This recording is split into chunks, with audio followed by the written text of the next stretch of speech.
My daughter thought the reflection in the microwave door was just a blur.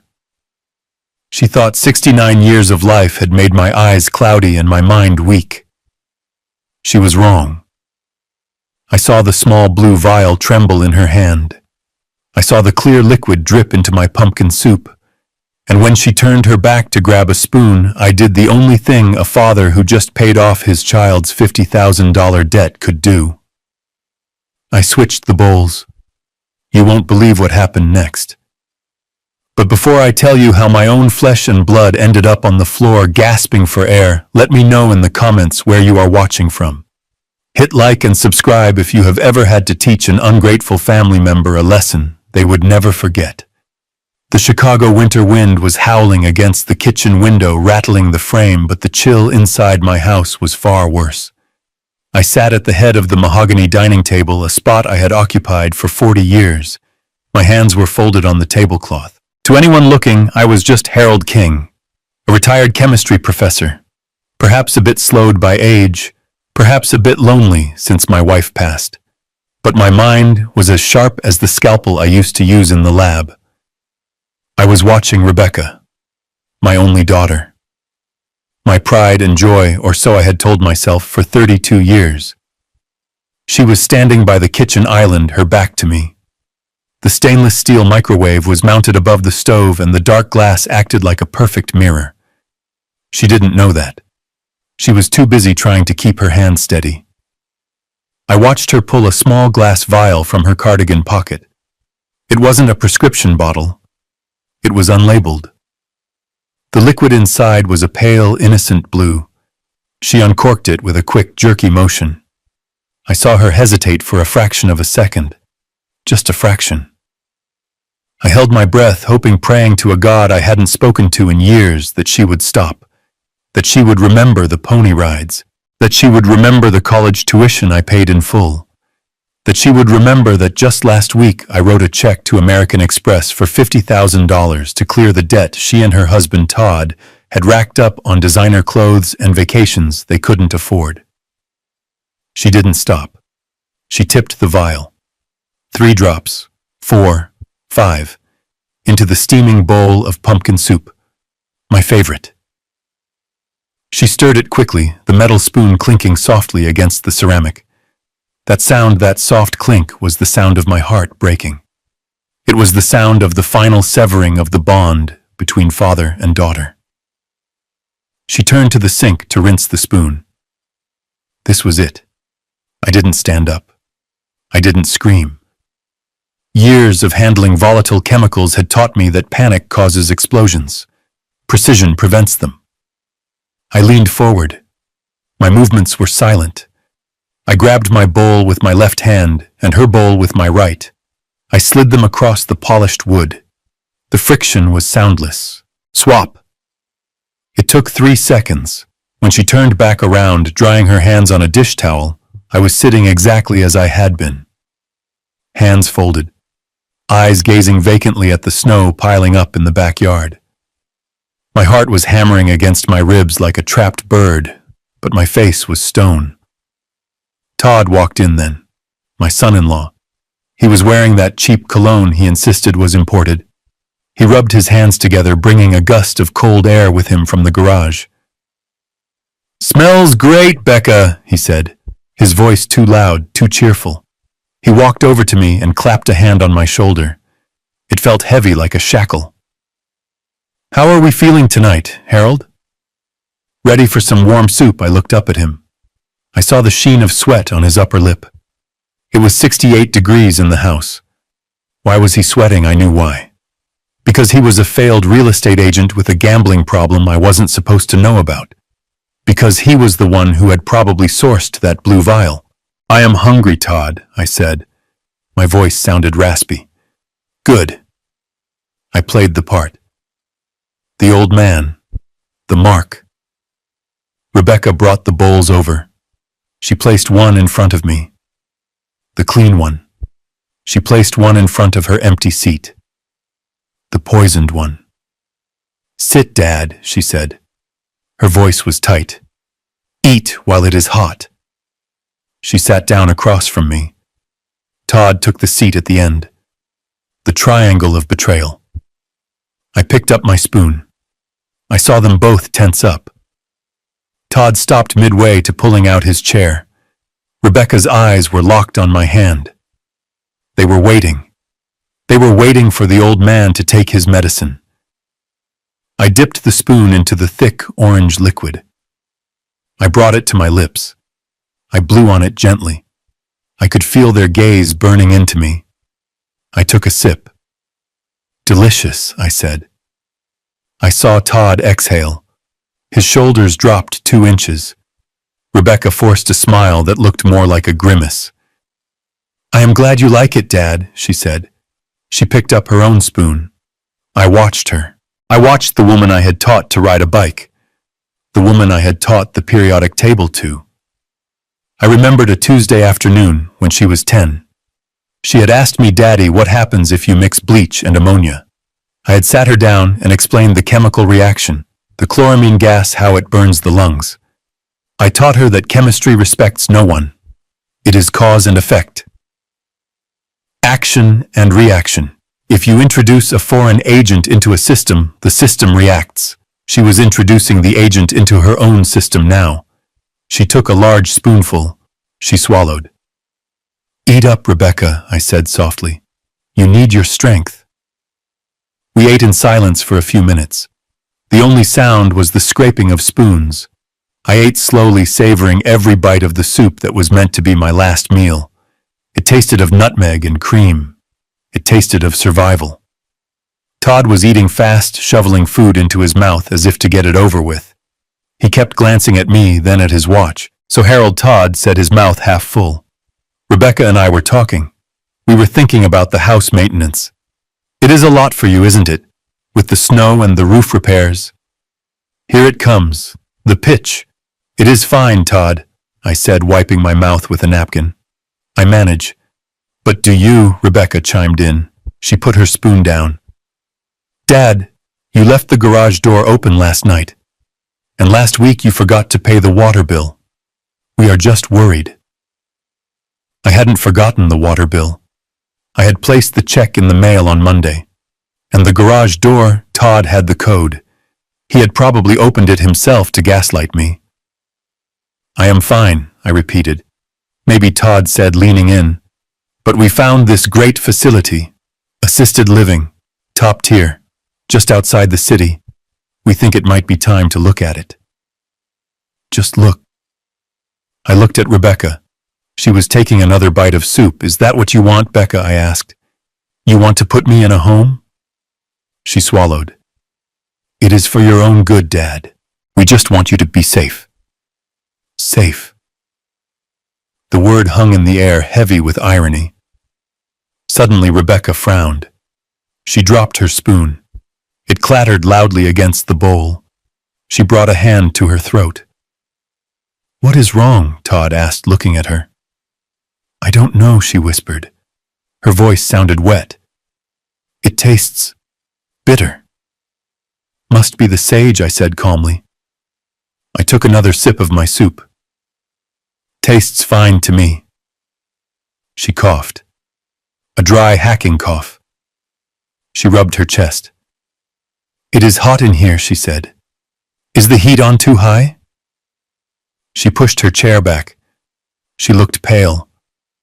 The color was draining from her face faster than I had ever seen. Digitalis. It had to be. I recognized the signs. I was a chemist after all. Foxglove extract. It causes nausea, vomiting, and then cardiac arrhythmias. In high doses, it stops the heart. It mimics a heart attack. A perfect weapon for killing an old man with high blood pressure. But Rebecca had a strong heart. Her metabolism was faster. It would hit her differently. "My vision," she stammered. She blinked rapidly. It is blurry. There are halos around the lights." Todd stood up. "Becca." "You okay? I feel sick." She gagged. She doubled over, clutching her stomach. "Oh, God." I sat still. I watched the chemistry experiment unfold. Todd rushed to her side. What is it? Is it the flu? She vomited on the floor. Violent. Sudden. I stood up then, but I moved slowly like the old man they thought I was. Oh dear, I said. Dad, help me, Todd yelled. She is burning up. He touched her forehead. She was convulsing now, her body seizing up in the chair. She slid off and hit the floor with a thud. It is not the flu, I said. My voice was cold steel. Todd looked at me, his eyes wide with panic. What? That looks like a reaction, I said. What did you put in the soup, Todd? He froze. For a second the mask slipped. I saw the terror of a man caught in his own trap. We didn't... Nothing. What are you talking about? She is poisoned, Todd, I said. Call 911, unless you want her to die right here on the kitchen floor. He scrambled for his phone, his fingers fumbling over the screen. Rebecca was gasping for air. Her eyes were rolling back in her head. Her hands clawed at the linoleum. She looked at me. In that moment of agony, clarity returned to her eyes. She looked at me, then at the empty bowl in front of her, then at the bowl in front of me. She knew. Dad, she wheezed. You. Don't try to speak, honey, I said, kneeling beside her. I didn't touch her. I just leaned close. Save your energy. You are going to need it to explain this to the police. Todd was screaming into the phone. Yes. My wife, she is having a seizure. I don't know, she just ate dinner while his back was turned. I saw it. Rebecca had dropped a tissue from her pocket when she fell. Wrapped inside was the empty vial. She hadn't thrown it in the trash. She had kept it on her, amateur. I reached out and palmed the tissue. I slid it into my cardigan pocket. Exhibit A. The sirens were audible in the distance within minutes. We lived close to the fire station. Todd was kneeling over her, crying now. Real tears, maybe. Or maybe tears for himself because he knew his plan had gone spectacularly wrong. She is going to be okay, right? Harold, she has to be okay. I stood up and looked down at them. The greedy daughter. The desperate husband. I don't know, Todd, I said. Depends on the dose. He snapped his head up. The dose, I didn't answer. I walked to the window and watched the red lights of the ambulance reflect against the snow. They were coming to save her. For now. But the real poison wasn't in the soup. It was in this house. And I had just started the process of flushing it out. The paramedics burst in. Chaos took over the kitchen. They loaded her onto the stretcher. Sir, are you coming? The paramedic asked Todd. Yes. Yes, of course. He looked at me. Dad, are you coming? I looked at the mess on the floor. The vomit. The spilled soup. I will follow in my car, I said. I need to get my coat. They rushed her out. The door slammed shut. The silence returned to the kitchen. I walked over to the sink. I picked up my bowl of soup. I poured the rest of it down the drain and turned on the disposal. The evidence of my survival disappeared with a whir. I reached into my pocket and pulled out the tissue with the vial. I held it up to the light. There was a single drop of blue liquid left at the bottom. I went to the hall closet, put on my heavy wool coat and my hat. I checked my reflection in the hallway mirror. I didn't look like a victim. I didn't look like a fragile old man. I looked like a man who had just declared war. I walked out into the cold Chicago night, the snow crunching under my boots. I wasn't just going to the hospital to check on my daughter. I was going to finish what they started. As I drove toward the hospital, the city lights blurring past my phone rang. It was my lawyer, Leonard Banks. I had texted him a single code word while the paramedics were working foxglove. Harold Leonard's voice was deep gravelly. You initiated the protocol. Is it done? They tried tonight, Leonard, I said, keeping my eyes on the icy road. Digitalis in the soup. Jesus, Chew, Leonard breathed. Are you okay? I am fine. Rebecca ate it. There was a long silence on the line. Leonard Banks was the only person who knew the full extent of my net worth. He knew about the $15 million from the pharmaceutical patent I sold 5 years ago. He knew I had been pretending to be a middle-class pensioner to test my family. He knew the test results were failing. She ate it, Leonard asked. I switched the plates. Harold, that is complicated. It is self-defense, I said. Now listen to me. I am heading to Mercy Hospital. Todd is going to try to spin this. He is going to say I am senile. He is going to say I confused the ingredients. He is going to try to push for the conservatorship tonight. I will meet you there, Leonard said. I will bring the papers. We freeze everything I said. The joint accounts, the credit cards, the mortgage payments. I want them to feel the cold, Leonard. I want them to know what it feels like to have absolutely nothing. I hung up. I pulled into the hospital parking lot. I could see Todd pacing in the brightly lit emergency room entrance. He was on his phone again, probably calling his bookie, or maybe a lawyer. I turned off the ignition. I sat in the dark car for a moment. I thought about the little girl who used to hold my hand when we crossed the street. That girl was gone. She had been replaced by a stranger who would poison her own father for an inheritance. I stepped out of the car. I walked toward the sliding glass doors. The daughter thought I didn't see her, but I see everything. And tonight, everyone else would see it too. The antiseptic sting of the emergency room air burned my nostrils, a sharp contrast to the winter chill I had left outside. I sat on the edge of a hard plastic chair, my coat pulled tight around me, watching the double doors where they had taken Rebecca. Todd was pacing back and forth in front of the nurse's station, his shoes squeaking on the linoleum. He was putting on a show, running his hands through his hair, demanding updates, playing the part of the terrified husband to perfection. But I saw the way his eyes darted around the room, checking the exits, checking the faces of the officers who had just arrived. He wasn't terrified for his wife. He was calculating the odds of his survival. A doctor pushed through the swinging doors. He looked exhausted, his scrubs wrinkled. Dr. Patel, his badge read. He scanned the waiting area and his eyes landed on us. Todd rushed him before he could even take a breath. Is she alive? Todd shouted, grabbing the doctor's arm. Tell me she is alive. She is stable, Mr. King, the doctor said gently, removing Todd's hand. But it was close. We have identified the toxin. It is digitalis. A massive overdose. The word hung in the air like a guillotine blade. Digitalis. Foxglove. A common garden plant, beautiful and deadly.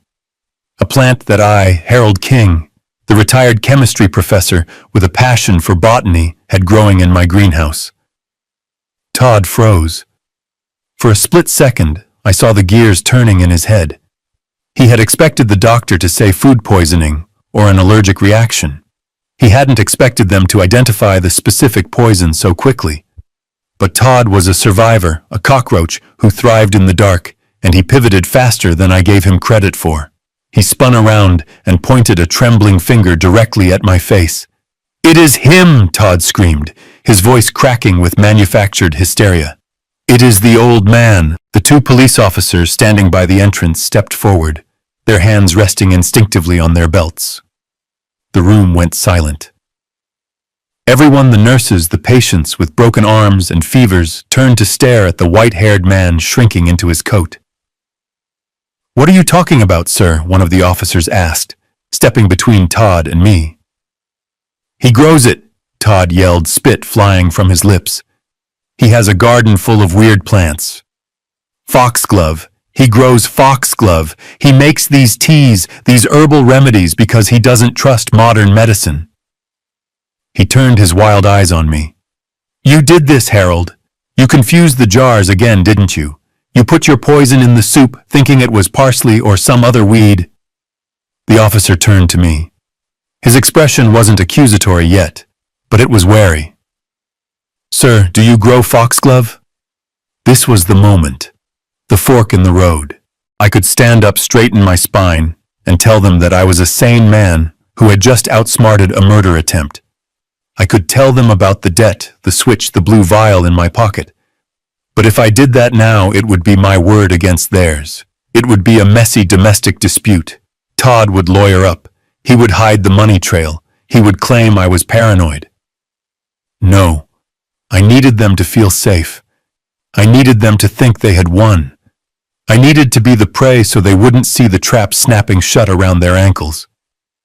I let my shoulders slump. I allowed my hands to tremble, visibly rattling the buttons on my coat. I widened my eyes, letting them fill with the watery confusion of the elderly. I don't know, I stammered, my voice weak and thready. I have a garden, yes. I dry herbs. For tea. For seasoning. You see, Todd shouted triumphantly. He admits it. He is losing it, officer. He has been forgetting things for months. Leaving the stove on, forgetting names, wandering off. I told him not to cook anymore. I told him it was dangerous. I looked down at my hands, playing the part of the shamed, confused father. I thought it was Basil, I whispered just loud enough for the officer to hear. The jars. They look so similar. My eyes aren't what they used to be. Oh God. Did I hurt Becca?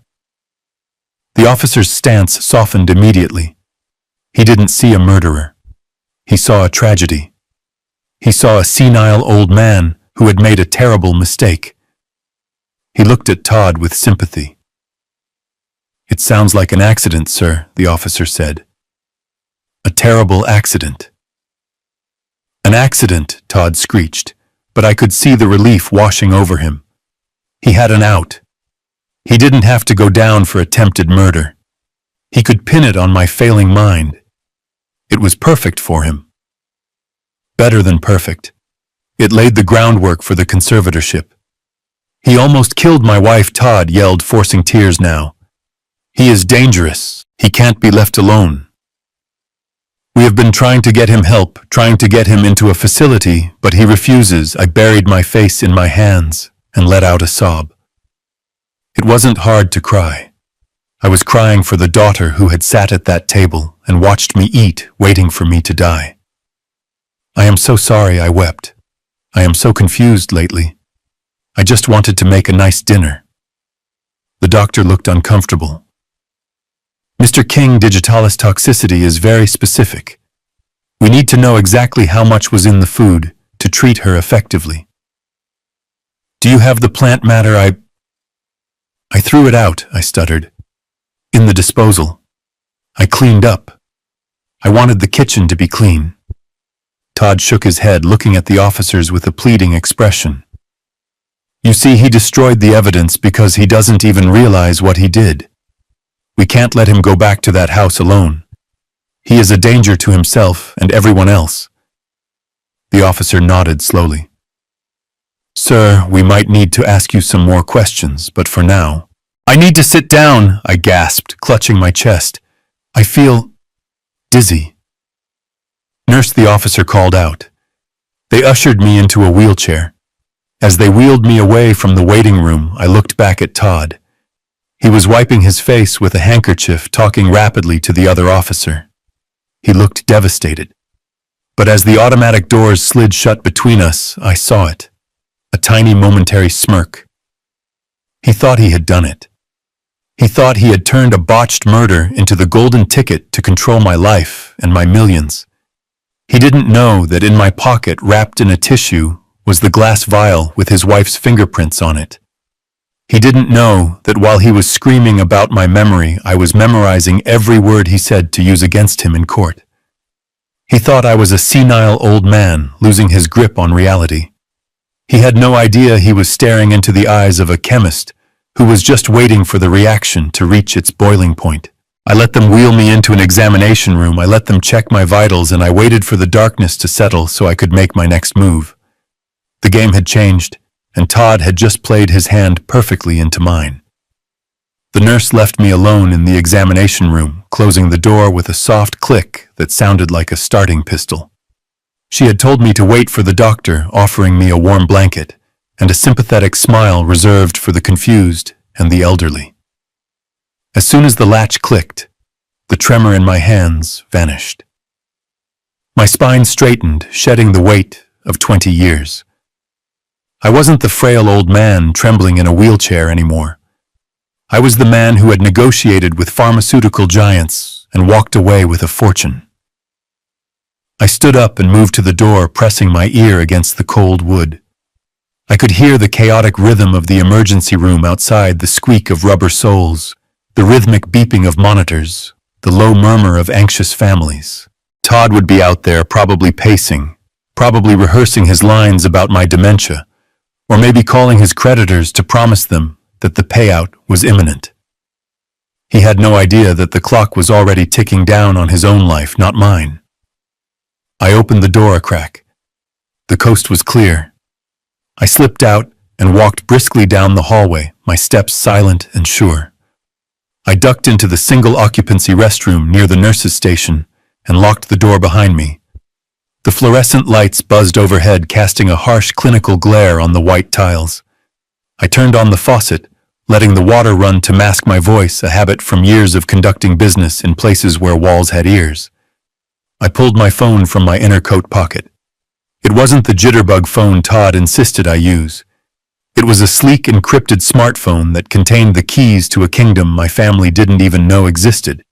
I dialed a number I had memorized a decade ago. It rang once. Leonard Banks answered immediately. He didn't say hello. He simply said, "Status." They took the bait. "Leonard," I said, my voice low and steady, staring at my reflection in the mirror. The old man in the glass looked tired, his eyes rimmed with red, but the man behind the eyes was cold and calculating. Todd is spinning the narrative. He is accusing me of senility. He is claiming I confused the foxglove with herbs. He is laying the groundwork for an emergency guardianship hearing. "Good," Leonard replied, the rustle of papers audible in the background. That was the projection. If they file for guardianship, they open themselves up to discovery. We can subpoena their financial records to prove motive. "Exactly," I said. "But we need to accelerate the pressure. They are desperate, Leonard. Todd has bookies breathing down his neck. He needs liquidity fast. That is why they rushed the poisoning. If they think they have won, if they think I am about to be locked away, they will try to drain the accounts immediately." "Let them try," Leonard scoffed. "They think they are robbing a piggy bank. They don't realize they are trying to break into Fort Knox." "That brings me to the reason for this call," I said, leaning closer to the mirror. "It is time to drop the curtain. For 40 years, I let them believe I was just a high school chemistry teacher with a modest pension and a paid-off house. I let them think my savings were the result of coupon clipping and frugality. I never told them about the patent. I never told them about the nights I spent in the garage lab synthesizing the hydrophobic polymer coating that is now used on every surgical instrument in the country. I never told them I sold the rights 15 years ago for $12 million. I kept it a secret because I wanted to know if they loved me or if they loved my wallet. Tonight, I got my answer. "Execute Protocol Shield," I ordered. There was a pause on the line, a heavy silence that carried the weight of total financial warfare. Protocol Shield was the nuclear option. We had designed it years ago, a contingency plan for a worst-case scenario I had prayed I would never have to use. "Are you sure?" Harold Leonard asked, his voice losing its professional edge for a moment. "Once we do this, there is no going back. It freezes everything. The joint checking account you share with Rebecca, the credit cards you authorized for Todd, the mortgage payments on their house that you secretly subsidize, the monthly stipends. Everything goes dark." "I am sure," I said, my voice hard. "They tried to kill me, Leonard. They watched me eat poison and smiled. I want every card they swiped to be declined. I want every ATM to spit their cards back out. I want their phones to light up with foreclosure warnings. I want them to feel the walls closing in. I want them to feel exactly as helpless as they wanted me to be. Understood, Leonard said. I am initiating the lockdown now. By the time you walk out of that bathroom, they will be destitute. The only money they will have is the change in their pockets. And Leonard, I added, watching a drop of water fall from the faucet. Flag the accounts for fraud. If they try to access anything, I want the bank to notify the police. Make it look like an automated security response. I want them paranoid. I want them turning on each other. Consider it done, Leonard said. Stay in character, Harold. The next 24 hours are going to be volatile. I hung up the phone and slipped it back into my pocket. I looked at the mirror one last time. I ruffled my hair, making it look unkempt. I slumped my shoulders, curving my spine back into the shape of a defeated old man. I practiced the vacant stare, the trembling lip. I turned off the faucet. The silence returned.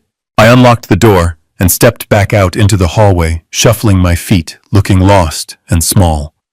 Inside, the chemist was mixing the final ingredients for an explosion, but outside I was just a confused father looking for his room. I walked back toward the examination area, ready for the next act, knowing that miles away in a server room, my real power was just coming online, and my family was about to learn that the man they tried to bury was the only thing keeping them afloat.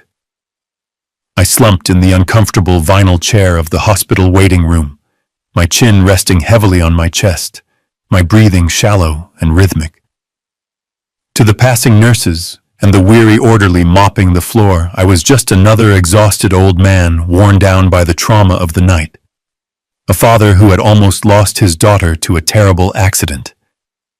But beneath the brim of my hat, my eyes were open just a slit, and my ears were tuned to a frequency of desperation that only a man like Todd could emit. Todd was pacing near the vending machines a few yards away. He was vibrating with anxiety, his movements jerky and uncoordinated. He kept checking his phone, the screen illuminating his pale, sweaty face in the dim light of the corridor. He looked like a trapped animal, and I knew exactly why. The poison hadn't worked. The police hadn't arrested me, and now the silence from his end was about to be broken by the people he feared more than the law. His phone buzzed. It wasn't a ringtone. It was a harsh, angry vibration against his thigh. Todd jumped as if he had been electrocuted. He fumbled to get it out of his pocket, nearly dropping it on the linoleum. He looked at the screen, and I saw the color drain from his face until he looked like a corpse standing upright. He didn't answer immediately. He looked around, his eyes darting over the empty chairs, the sleeping families, and finally landing on me. I let out a soft snoring wheeze, shifting my weight slightly, as if settling deeper into sleep. Satisfied that his audience was unconscious, Todd answered the phone. He didn't say hello. He just whispered a frantic, hushed hiss that carried perfectly in the sterile silence of the hallway. I know what time it is, Sal. I know. He turned his back to me, hunching his shoulders as if trying to make himself small enough to disappear. Please, you have to listen to me. There was a complication. A medical complication. No, not me. The asset. I almost smiled. The asset. That was what 40 years of fatherhood had been reduced to. I wasn't a person. I wasn't a father-in-law. I was an asset to be liquidated. Todd listened for a moment, and then he began to tremble violently. He gripped the phone so hard, his knuckles turned white. No, Sal, please don't touch her. She is in the hospital right now. We are at mercy. He listened again. 500. Yes. 500,000. I know the number. I swear to you, Sal, it is coming. It is locked up in probate. Well, it was supposed to be probate. There was a long pause. Todd reached up and touched his left hand, running his thumb over his ring finger. 7 days, Sal. That is not enough time to... He stopped. He was listening to a description of violence that I could only imagine, but Todd's reaction told me everything I needed to know. He pulled his hand away from his face as if it had been burned. Okay. Okay, 7 days. Or the finger. I understand. I will get it. I swear on my mother's life I will get it. Just don't come here. He hung up. He stood there for a long moment staring at the vending machine, his chest heaving. $500,000. $500,000. That was the price of my life. That was the debt he had accrued gambling on futures he didn't understand and horses that didn't run fast enough. I had known he was bad with money. I had bailed him out of a $50,000 hole just last week, but I hadn't realized he was digging a grave that deep. Todd wiped his face with his sleeve, took a deep, shuddering breath, and turned toward the recovery rooms. He needed to talk to his partner in crime. He needed a new strategy, because murder had failed, and the sharks were circling. I waited until he pushed through the double doors leading to the patient rooms. I counted to 10. Then I stood up. My joints popped a genuine sound of age, but my movement was fluid. I followed him. I moved down the hallway, sticking to the shadows, my footsteps silent. I saw him slip into room 304. The door didn't click shut. It stayed ajar just a fraction of an inch. I pressed my back against the wall next to the doorframe, closing my eyes, focusing everything on the voices inside. Rebecca was awake. Her voice was raspy, weak, stripped of the sugar-coated veneer she usually used with me. "You look like hell, Todd," she said. Sal called, Todd whispered. The panic was back in his voice, raw and unfiltered. "He gave us a week." 7 days, Becca, or he starts sending pieces of me in the mail. Rebecca let out a low groan. I hate him. I hate that old man. Why isn't he dead, Todd? I put enough digitalis in that soup to kill a horse. He ate it. I watched him eat it. He must have a stomach like a goat, Todd spat. Or maybe the dosage was wrong. It doesn't matter now. Plan A is dead. The police are already asking questions about the garden. If we try anything physical again, they will be watching. So what do we do? Rebecca asked, her voice rising in hysteria. We can't wait for him to die of natural causes. We don't have years. We have a week. Todd paced the small room. I could hear his shoes squeaking. We pivot, he said. We go to Plan B. We force the issue. Plan B, Rebecca asked. You mean the home? No, not just a home, Todd said, his voice dropping lower, becoming more sinister. A conservatorship. Total legal control. We don't need him dead to get the money, Becca. We just need him declared incompetent. But the doctor... Dr. Patel said he seemed lucid, Rebecca argued. Dr. Patel doesn't know him, Todd countered. Look at what happened tonight. He poisoned his own daughter because he confused parsley with foxglove. That is what the police report is going to say. That is the narrative. He is dangerous. He is senile. He is a threat to himself and others. I held my breath. They were rewriting reality. They were taking my survival and turning it into a weapon against me. We file for emergency guardianship tomorrow morning. Todd continued the plan forming rapidly in his desperate mind. We get a court order. We freeze his assets. Once we have power of attorney, we can liquidate the house. We can access the retirement accounts. We can pay Sal. But what if he fights it? Rebecca asked. He can be stubborn. Let him fight. Todd scoffed. Who is the judge going to believe, a loving daughter recovering from poison in a hospital bed, or a confused old man who keeps poisonous plants in his kitchen? We act concerned. We act heartbroken. We tell the judge we are doing this to protect him. We put him in that facility upstate, Rebecca said. The secure one. The one with the high walls. Exactly, Todd said. We lock him away where he can't hurt anyone, and we take control of the estate. It is clean, it is legal, and it solves the problem in 48 hours. I stepped away from the door. I had heard enough. My blood was running cold, not from fear, but from an icy, crystalline rage. They weren't just going to kill me. They were going to erase me. They were going to strip me of my rights, my name, and my freedom. They were going to use the law as a bludgeon to steal what I had built. I walked back toward the waiting room, my mind racing. They thought they were playing chess, but they were still playing checkers. They thought the only money I had was the house and the pension. They didn't know about the offshore accounts. They didn't know about the patent royalties. And most importantly, they didn't know that I had just activated a protocol that would turn their financial world into a desert before the sun came up. I sat back down in the vinyl chair, assuming my position of the sleeping, frail old man. Let them file their papers. Let them call their lawyers. They were about to find out that trying to trap a chemist is a dangerous game, because while they were planning to lock me up, I was about to blow the roof off their entire lives. I closed my eyes and waited for morning. The 7-day countdown had begun for Todd, but my countdown was much shorter. The silence in the car on the way back from the hospital was heavy enough to crush a lesser man. But I sat in the back seat, humming a tuneless melody, watching the frozen Chicago streets roll by. Rebecca was slumped in the passenger seat, her skin the color of wet ash, still weak from the purging of the poison. Every now and then she would cast a hateful glance at me in the rearview mirror, her eyes burning with a mixture of nausea and venom.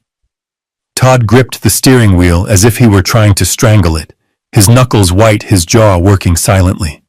He was driving too fast, weaving through traffic with the desperation of a man who could hear the clock ticking down on his own life.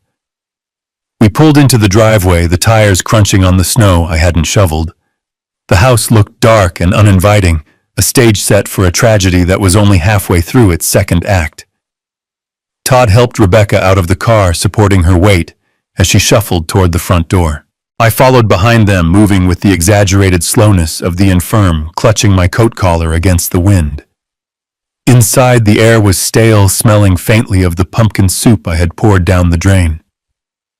Todd settled Rebecca onto the living room sofa, piling blankets on her, until she looked like a cocoon of misery. "I need water," she croaked, her voice sounding like sandpaper on stone, "and something to eat. My stomach is empty." "I will go to the store," Todd said, checking his watch.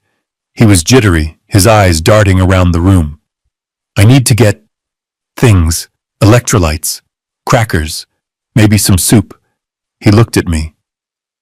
"Don't touch her," he warned. "Don't you dare go near the kitchen." I raised my hands in a gesture of surrender, letting my lower lip tremble. "I am just going to sit in my chair, Todd. I am tired. So tired." Todd grabbed his wallet and keys. "I will be back in 20 minutes, he told Rebecca. "Then we figure this out." He slammed the door behind him. The sound echoed through the house. I walked to my leather armchair in the corner, the one that faced the window and the sofa. I sat down and watched my daughter. She was staring at the ceiling, her breathing shallow. "Why didn't you die?" she whispered, not looking at me. "It would have been so much easier." I didn't answer. I just looked at her with sad, watery eyes, while inside my mind was calculating the distance to the grocery store and the exact moment Todd would be standing at the checkout counter. I imagined it vividly. He would pile the belt high with expensive recovery drinks, organic broths, maybe a bottle of wine for himself to take the edge off. He would watch the total climb. He would slide his card, the platinum one linked to my primary account, the one he had been authorized to use for emergencies, but used for golf clubs. And then the beep. The decline. I checked the grandfather clock in the hallway. 10 minutes. He would be there now. He would be trying the second card.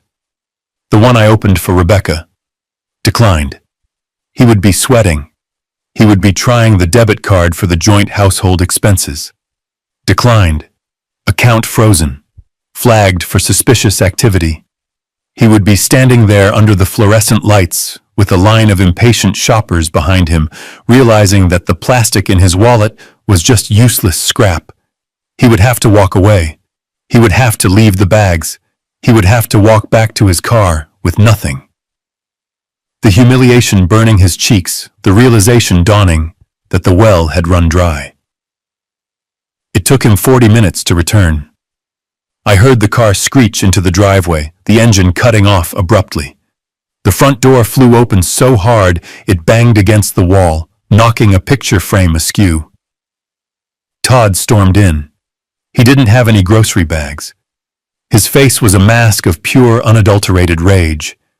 He looked like a man who had just stared into the abyss and found it empty. "You!" he screamed, pointing a shaking finger at me. Rebecca sat up, alarmed. "Todd." "Where is the food? There is no food!" Todd yelled, kicking the door shut. The cards didn't work. "None of them what?" Rebecca asked, confusion clouding her face. "What do you mean they didn't work?" "Declined all of them, insufficient funds. Issuer restricted." I tried the credit, the debit, even the emergency card. I stood there like a beggar. He marched over to my chair, towering over me. I shrank back, pressing myself into the leather, making myself small. "What did you do?" Todd hissed, spit flying from his lips. "What did you do to the accounts?" I blinked rapidly, looking up at him with wide, innocent eyes. "The accounts," I stammered. Oh yes. "Leonard." Todd froze. "Leonard." "Your lawyer," I nodded slowly. "I called him. From the hospital.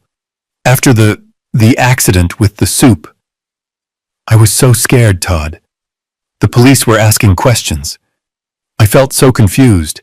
So Todd demanded, "What did you tell him?" I told him I was losing it. I whispered, my voice trembling. I told him I couldn't trust myself anymore.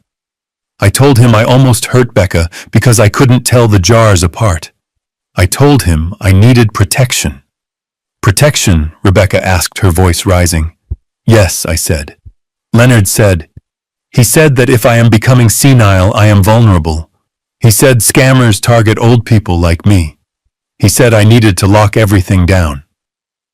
Protocol Shield, he called it." Todd looked as if he had been punched in the gut. "Protocol Shield? What the hell is that?" I shrugged helplessly. "I don't know the legal terms, Todd. He said he was freezing everything. To protect me. He said until a judge reviews my case, nobody can spend a penny. Not even me. He said if I want to buy a pack of gum, I need a court order."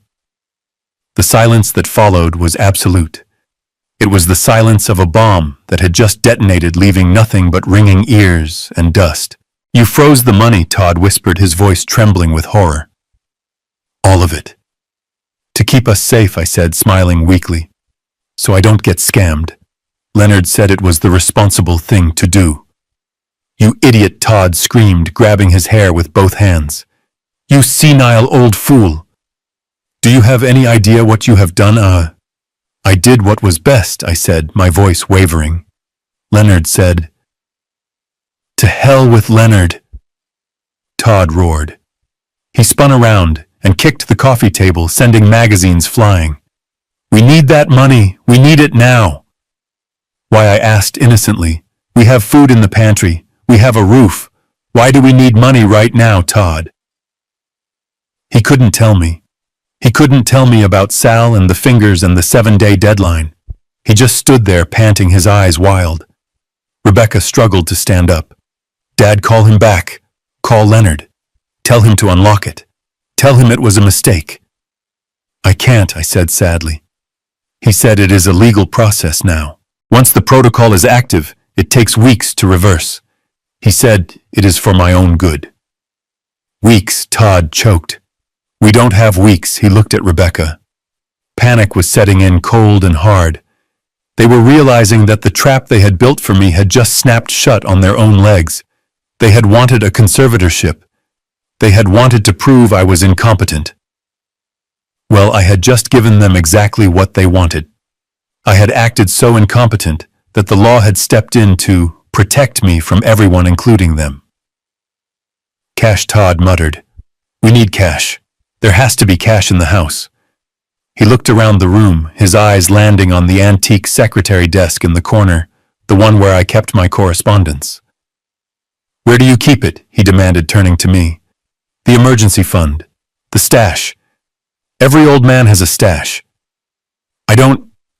I usually use the bank, I stuttered. Liar, Todd shouted. He ran to the desk and ripped open the drawers. He dumped the contents onto the floor, papers, pens, old stamps. He rifled through them frantically. Nothing. Check the bedroom. Rebecca yelled, adrenaline temporarily overriding the poison in her system. Under the mattress, in the closet, they went into a frenzy. It was pathetic and terrifying to watch. Todd ran up the stairs, his heavy footsteps thudding overhead. I heard drawers being pulled out and thrown against the walls. I heard the crash of a lamp. He was tearing my bedroom apart, looking for the bundles of cash he imagined I had hoarded. Rebecca limped into the kitchen. I heard the clatter of ceramic jars being overturned. She was checking the cookie jars, the freezer, the space behind the loose brick in the pantry. I stayed in my chair. I didn't move. I listened to the destruction of my home, and I felt a strange sense of calm. Let them look. Let them destroy the furniture. They wouldn't find a dime. I had moved the cash years ago. The only thing they would find was dust and their own desperation. Todd came back down the stairs a few minutes later, red-faced and empty-handed.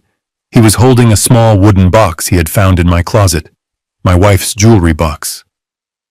"This is it," he screamed, shaking the box. "Costume jewelry, where are the diamonds? Where is the gold?" "Mom was buried with her rings, Todd," I said softly. "You know that." He threw the box across the room. It shattered against the fireplace, spilling cheap bead necklaces across the hearth. "We are screwed," he whispered. He looked at Rebecca. "Sal isn't going to wait for a court order." "What do we do?" Rebecca asked, her voice trembling. Todd looked at me. His eyes were dark, filled with a malice that had moved beyond greed into something primal. "Survival. We accelerate," he said. "We don't wait for the hearing. We get him committed now. Tonight." "But the lawyer," Rebecca started. "Forget the lawyer," Todd snapped. "We find a doctor who will sign the paper for cash. We get him locked up in a psych ward. Once he is in, we become his legal guardians by default. We can override the lawyer. We can force the bank to open the accounts." He walked over to me, leaning down until his face was inches from mine. I could smell the sour fear on his breath. "You are sick, Harold," he said, his voice low and menacing. "You are very, very sick. You are seeing things. You are hurting people. And we are going to get you the help you need, even if we have to drag you there." I looked back at him, blinking tears into my eyes, pretending to be the terrified old man. But inside I was smiling. They were desperate. They were reckless. And they were about to make the mistake that would put them in prison forever. "Okay, Todd," I whispered. "Whatever you say." "Good," he said, straightening up. He pulled out his phone. "I know a guy, Dr. Evans. He lost his license, but he still has a prescription pad. He will be here in an hour." He walked into the kitchen to make the call. Rebecca slumped back onto the sofa, watching me with cold, dead eyes. I sat back and waited. Let them bring their fake doctor. Let them try to drag me away. I had one more card to play, and it was hidden in the chemical compound I had painted on the safe upstairs just before I left for the hospital. The game was entering the endgame, and they didn't even know they were already in checkmate. The heat in the house was suffocating, a physical weight that pressed against my chest and made the air thick and difficult to breathe. Sweat trickled down my back, soaking into my shirt, but when I looked across the living room, Todd was wearing a heavy wool sweater and rubbing his arms as if he were standing in a blizzard. Rebecca was wrapped in a thick afghan, her teeth chattering with a theatrical intensity that would have been comical if their intentions weren't so deadly. They had cranked the thermostat up to 85 degrees, turning the house into a sauna, but the psychological temperature they were trying to set was absolute zero. I wiped my forehead with a trembling hand playing my part. "It is very warm in here, isn't it?" I asked, my voice weak and confused. I pulled at my collar. "Maybe we could crack a window." Todd looked at me with wide, incredulous eyes. "Warm, Harold, it is freezing. The furnace is barely keeping up with the draft. Look at the thermostat." He pointed to the digital readout on the wall. It read 62 degrees. I knew he had tampered with the sensor, or simply taped a fake image over the screen, but to the senile old man I was pretending to be, it was reality warping before my eyes. I blinked, trying to focus, letting my jaw drop slightly. "But I am sweating, Todd," I whispered. "That is hypothermia," Dad Rebecca said from the couch, her voice dripping with fake concern. "When you get too cold, your body gets confused. It is called paradoxical undressing. You think you are hot, but you are actually freezing to death. Put your coat on, please." She held out my heavy winter coat. I stared at it. The room was spinning with heat. Putting that coat on would be torture. But if I refused, I was belligerent. If I put it on, I was compliant but crazy. They were rewriting my sensory inputs, trying to make me doubt the very skin I lived in. I took the coat. I put it on. The heat became unbearable instantly. I felt dizzy, my pulse hammering in my ears. "There," Todd said, smiling tightly. "Better. You look pale, Harold. You are shaking." I was shaking from heat exhaustion, but to them it was proof of my decline. I sat in my chair, trapped in layers of wool, while they watched me with the cold, predatory patience of vultures waiting for the animal to stop kicking. The afternoon blurred into a series of orchestrated, maddening events. I placed my reading glasses on the side table to rub my eyes. I closed them for 10 seconds. When I reached out, the glasses were gone. I patted the table. I looked at the floor. Nothing. "What are you looking for?" Todd asked, not looking up from his phone.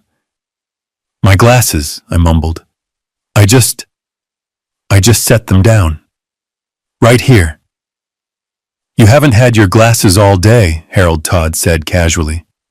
"You left them in the bathroom this morning. Remember, you said they were hurting your nose." I stared at the empty table. I knew I had just taken them off. I could still feel the phantom weight of the frames on my nose. But the table was bare. I could have sworn," I stammered. Todd sighed, a long, loud exhalation of frustration. He stood up and walked into the kitchen.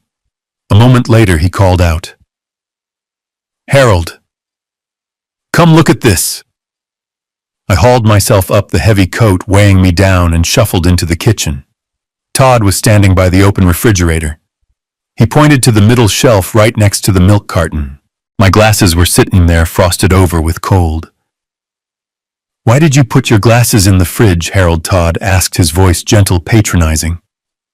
"Were you trying to cool them down?" I stared at the glasses. It was clumsy. It was obvious. But it was effective. I don't remember doing that," I whispered.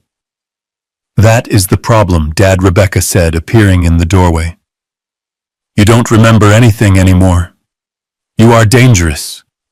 What if you put the car keys in the microwave? What if you put the cat in the oven?" "We don't have a cat," I said automatically. "Not anymore," Todd said darkly. "Not since you let it out last winter. We never had a cat. Never." But in that moment, with the heat pressing in and my glasses sitting in the fridge, the edges of my reality felt soft, malleable. This was gaslighting in its purest, most brutal form. They weren't just lying to me.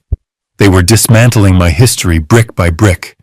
They wanted me to break. They wanted me to scream, to lash out, to give them the excuse to call Dr. Evans and say, "He is having an episode. Come get him." I lowered my head. I grabbed the cold glasses. I am tired," I said. "I think I will go to my room." "Good idea," Todd said. "Get some rest. You need it." I climbed the stairs, my legs heavy. I went into my bedroom and closed the door. It didn't lock.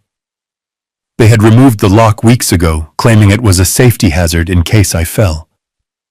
I took off the coat and threw it on the floor, gasping for cool air.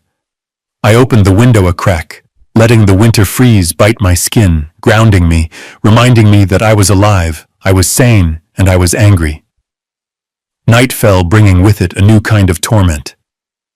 I lay in bed feigning sleep, my breathing deep and even.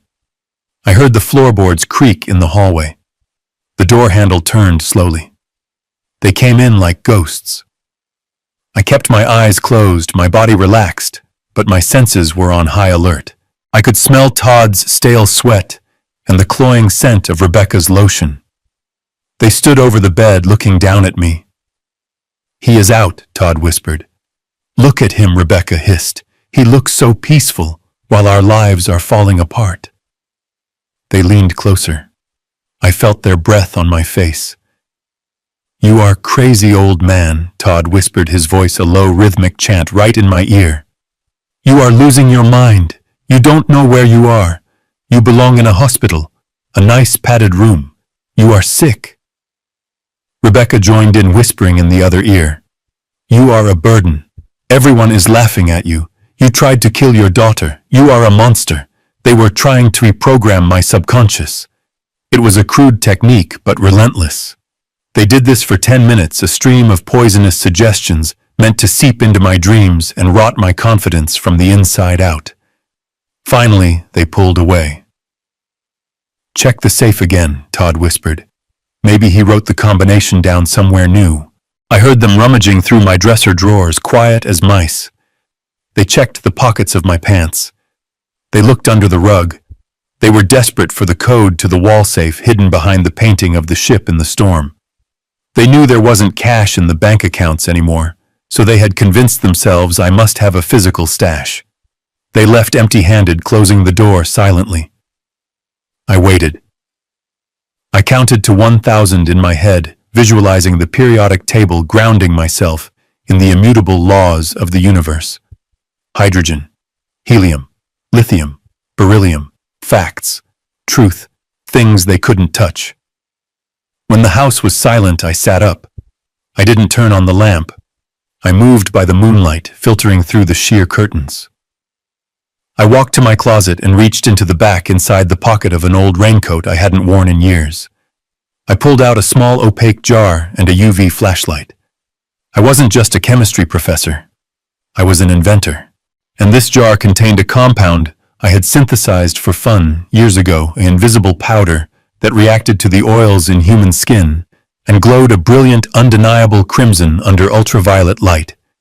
It was adhesive, transferable, and impossible to wash off with just water. I moved to the painting of the ship. I swung it open, revealing the steel face of the safe. It was a sturdy model, impossible to crack without a drill or the code. I put on a pair of latex gloves from my first aid kit. I opened the jar. Carefully, methodically, I brushed the fine powder onto the keypad. I dusted the handle.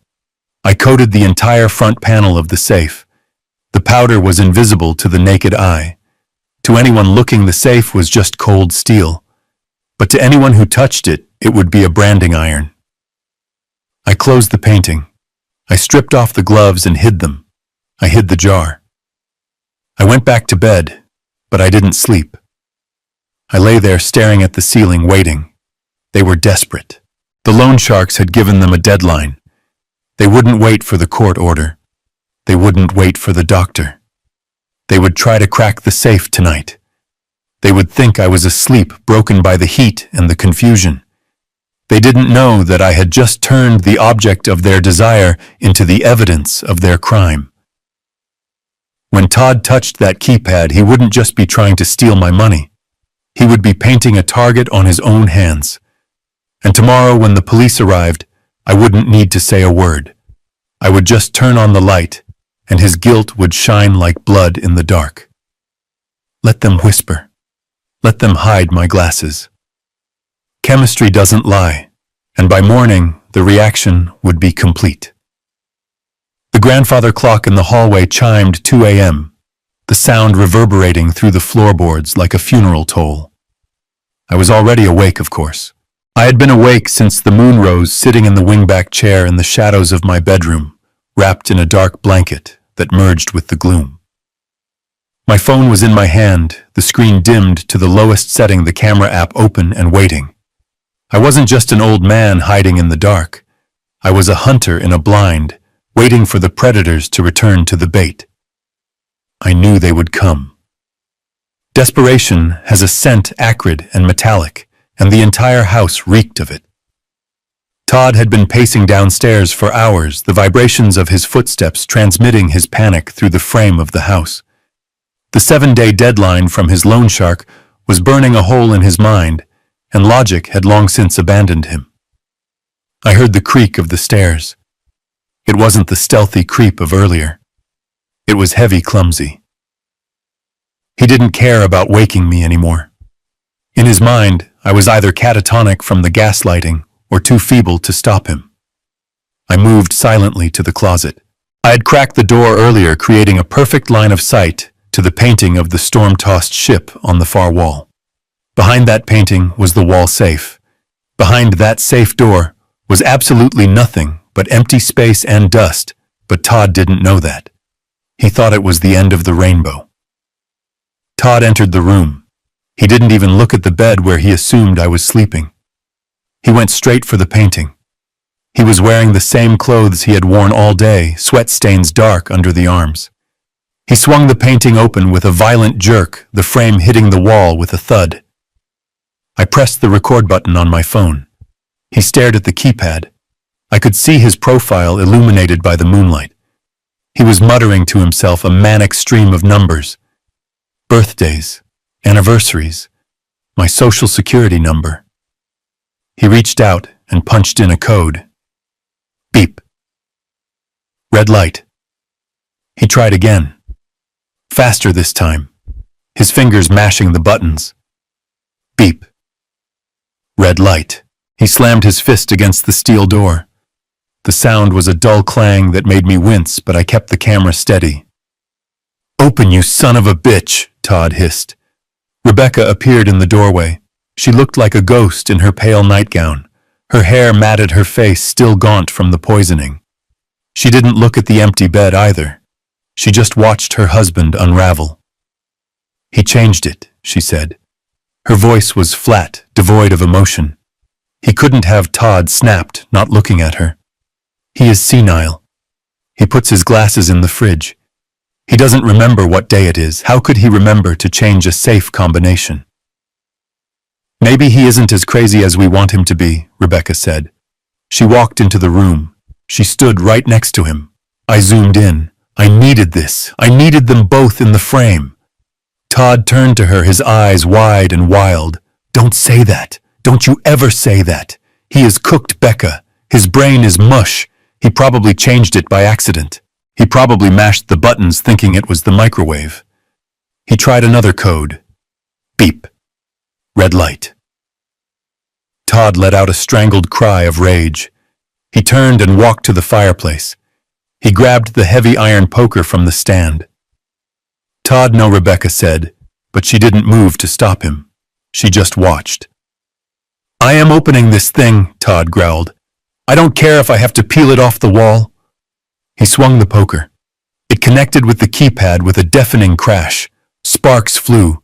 The plastic casing of the keypad shattered, but the locking mechanism was internal hardened steel. He swung again and again. He was panting, grunting with every blow, a man trying to bludgeon his problems to death. "Stop it," Rebecca hissed. "You are going to wake the neighbors." "I don't care about the neighbors," Todd yelled, dropping the poker. It clattered on the floor. "I care about the 500 grand I owe Sal. I care about my fingers, Becca. There has to be cash in there. There has to be." He leaned his forehead against the cold steel of the safe, defeated.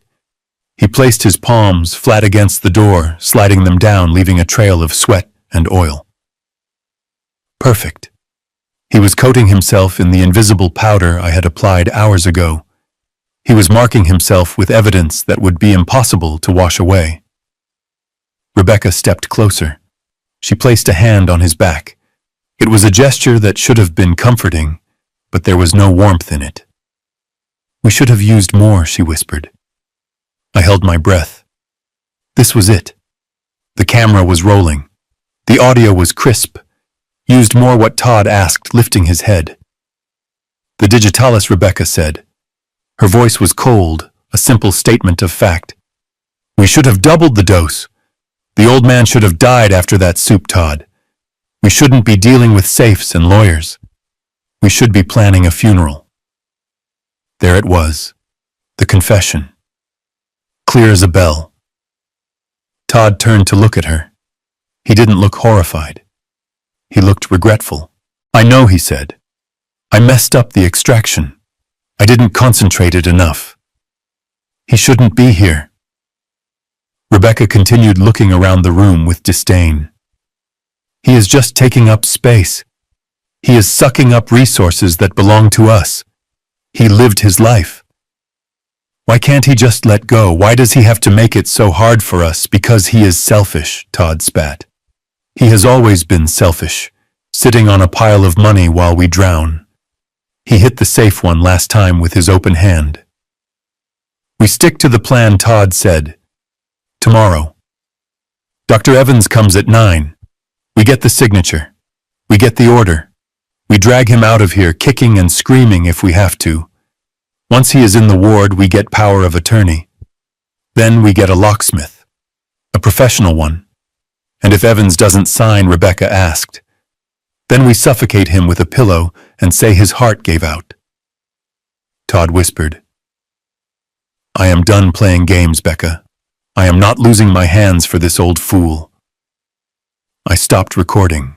My hand was trembling not from age but from the sheer adrenaline of staring pure evil in the face. I had known they were greedy. I had known they were desperate. But hearing my daughter, the girl I had carried on my shoulders, wish for my death because I was taking up space, it severed the last thread of attachment I had. The father in me died in that closet. Only the chemist remained. They left the room a few moments later, leaving the shattered remains of the keypad on the floor. I heard their footsteps fade down the hall. I heard their bedroom door click shut. I waited 10 minutes, then 20. I stepped out of the closet. I didn't turn on the overhead light. I pulled the UV flashlight from my pocket. I walked over to the safe. I clicked the light on. The beam hit the safe and the darkness erupted into color. It was a masterpiece of forensic art. The safe door was smeared with glowing crimson handprints. They shone with a violent neon intensity in the black room. I could see the whorls of Todd's fingerprints perfectly preserved on the steel. I could see where he had slapped the metal in frustration. I could see the dust on the floor where the poker had landed, speckled with the glowing powder that had fallen from the keypad. But that wasn't all. I walked to the doorframe where Rebecca had been standing. I shone the light. There on the white paint was a partial print. She had leaned against it, and on the floor a glowing trail of footprints leading out into the hall. The powder transfers. It travels. Todd had touched the safe, then he had touched his pants, his face the doorknob. I followed the trail. It led down the hall. It led to their bedroom door handle. The handle was glowing red. I went back to the safe. I took photos, high-resolution close-ups. I took photos of the smashed keypad. I took photos of the poker lying on the rug. I took photos of the glowing handprints that proved beyond a shadow of a doubt that Todd had tried to break into my property. I had the audio confession of attempted murder and conspiracy to commit murder. I had the video of the violent attempted robbery. And now I had the physical evidence that linked them to the scene, glowing like the fires of hell they were about to walk into. I turned off the UV light. The room plunged back into darkness. I went back to the closet and retrieved a small travel bag I had packed days ago, hidden behind my winter coats. I checked the contents, my passport, the hard drive with the backups of my accounts, the original patent documents, and the file on Dr. Evans that Leonard had compiled. I wasn't going to wait for morning. I wasn't going to wait for Dr. Evans and his syringe. They planned to ambush me at 9 a.m. They planned to drag me away. They were going to find an empty bed. I walked to the window and looked out at the snow-covered street. It was silent and peaceful, a stark contrast to the violence that had just occurred in this room. I was leaving this house. I was leaving the memories. I was leaving the life of Harold King, the retired teacher. I slipped the phone into my pocket. The evidence was secure. The trap was primed. I just had to step out of the blast zone. I opened the window. The cold air hit me bracing and clean. I was 69 years old, but as I climbed out onto the sturdy trellis that led down to the garden, moving with a strength born of righteous fury, I felt reborn. The reaction was complete. The catalyst had been added. Now all I had to do was watch it burn. I had one leg over the windowsill, the freezing night air biting at my skin, ready to descend the trellis and vanish into the Chicago winter. But I stopped. My boot hovered over the frozen wood. Leaving was survival. Staying was victory. If I disappeared now, I would just be a missing person, a wandering senior lost in a storm. Todd would spin the narrative. He would tell the courts I had walked away in a fugue state. He would get his conservatorship in absentia, and I would spend the rest of my life looking over my shoulder. No.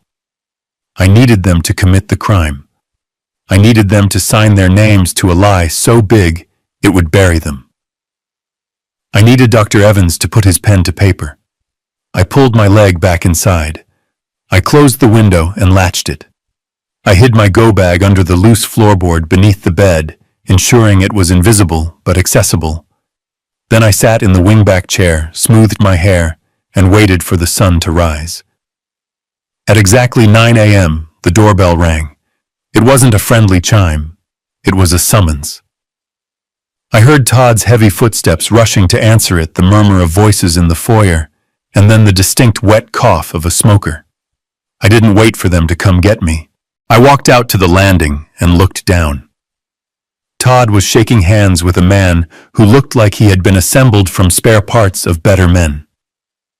Dr. Evans was tall but stooped, wearing a suit that had been expensive 10 years ago but was now shiny at the elbows. He carried a battered leather medical bag that looked more like a prop than a tool of healing.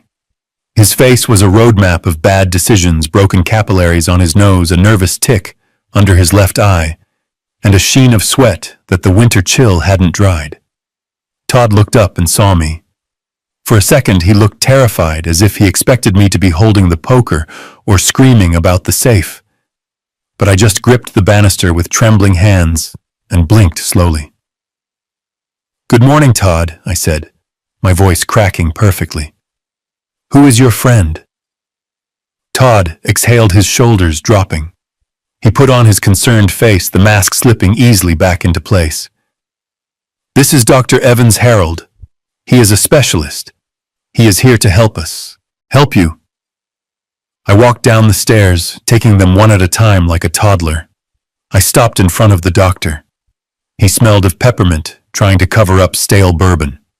"A specialist?" I asked. For the house, Dr. Evans smiled, revealing teeth that had seen too much coffee. For the mind, Mr. King.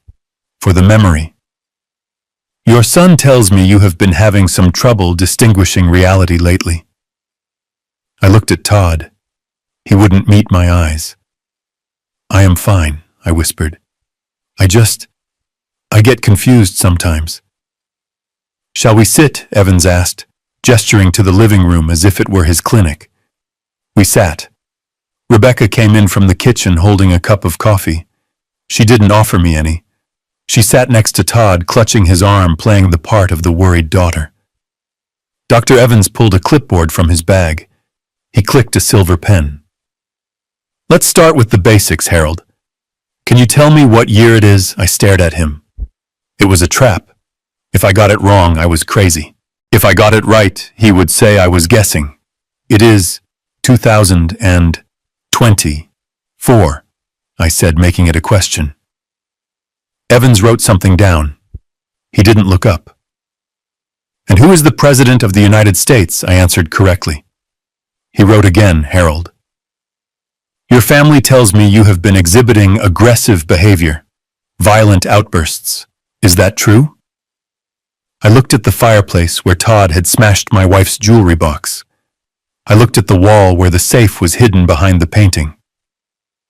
"I don't like loud noises," I said softly. "They scare me."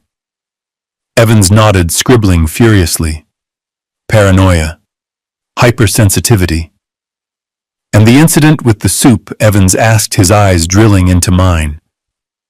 "You poisoned your daughter, Harold. Did you know you were doing it? Did the voices tell you to do it?" I felt a spike of cold rage in my gut. He wasn't diagnosing me. He was building a narrative. He was feeding me the lines he wanted me to say. "I thought it was parsley," I mumbled, looking at my hands. Dr. Evans stopped writing. He leaned forward. "Parsley doesn't come in a blue vial, Harold." I froze. I looked up at him. How did he know about the vial Todd? Todd must have told him about the vial he thought I used. But I had never mentioned a vial to the police. I had only said jars. "You talked to Todd about the vial?" I asked, dropping the senile act for a microsecond. Evans blinked, realizing his slip. I am speaking hypothetically. The point is, you introduced a foreign substance." He turned the page on his clipboard with a snap. "Let's do a cognitive test. I am going to say 3 words. I want you to repeat them back to me in 5 minutes. Apple, table, penny." I looked at him. I looked at the sweat on his upper lip. I looked at the tremor in his hand holding the pen. Apple. Table.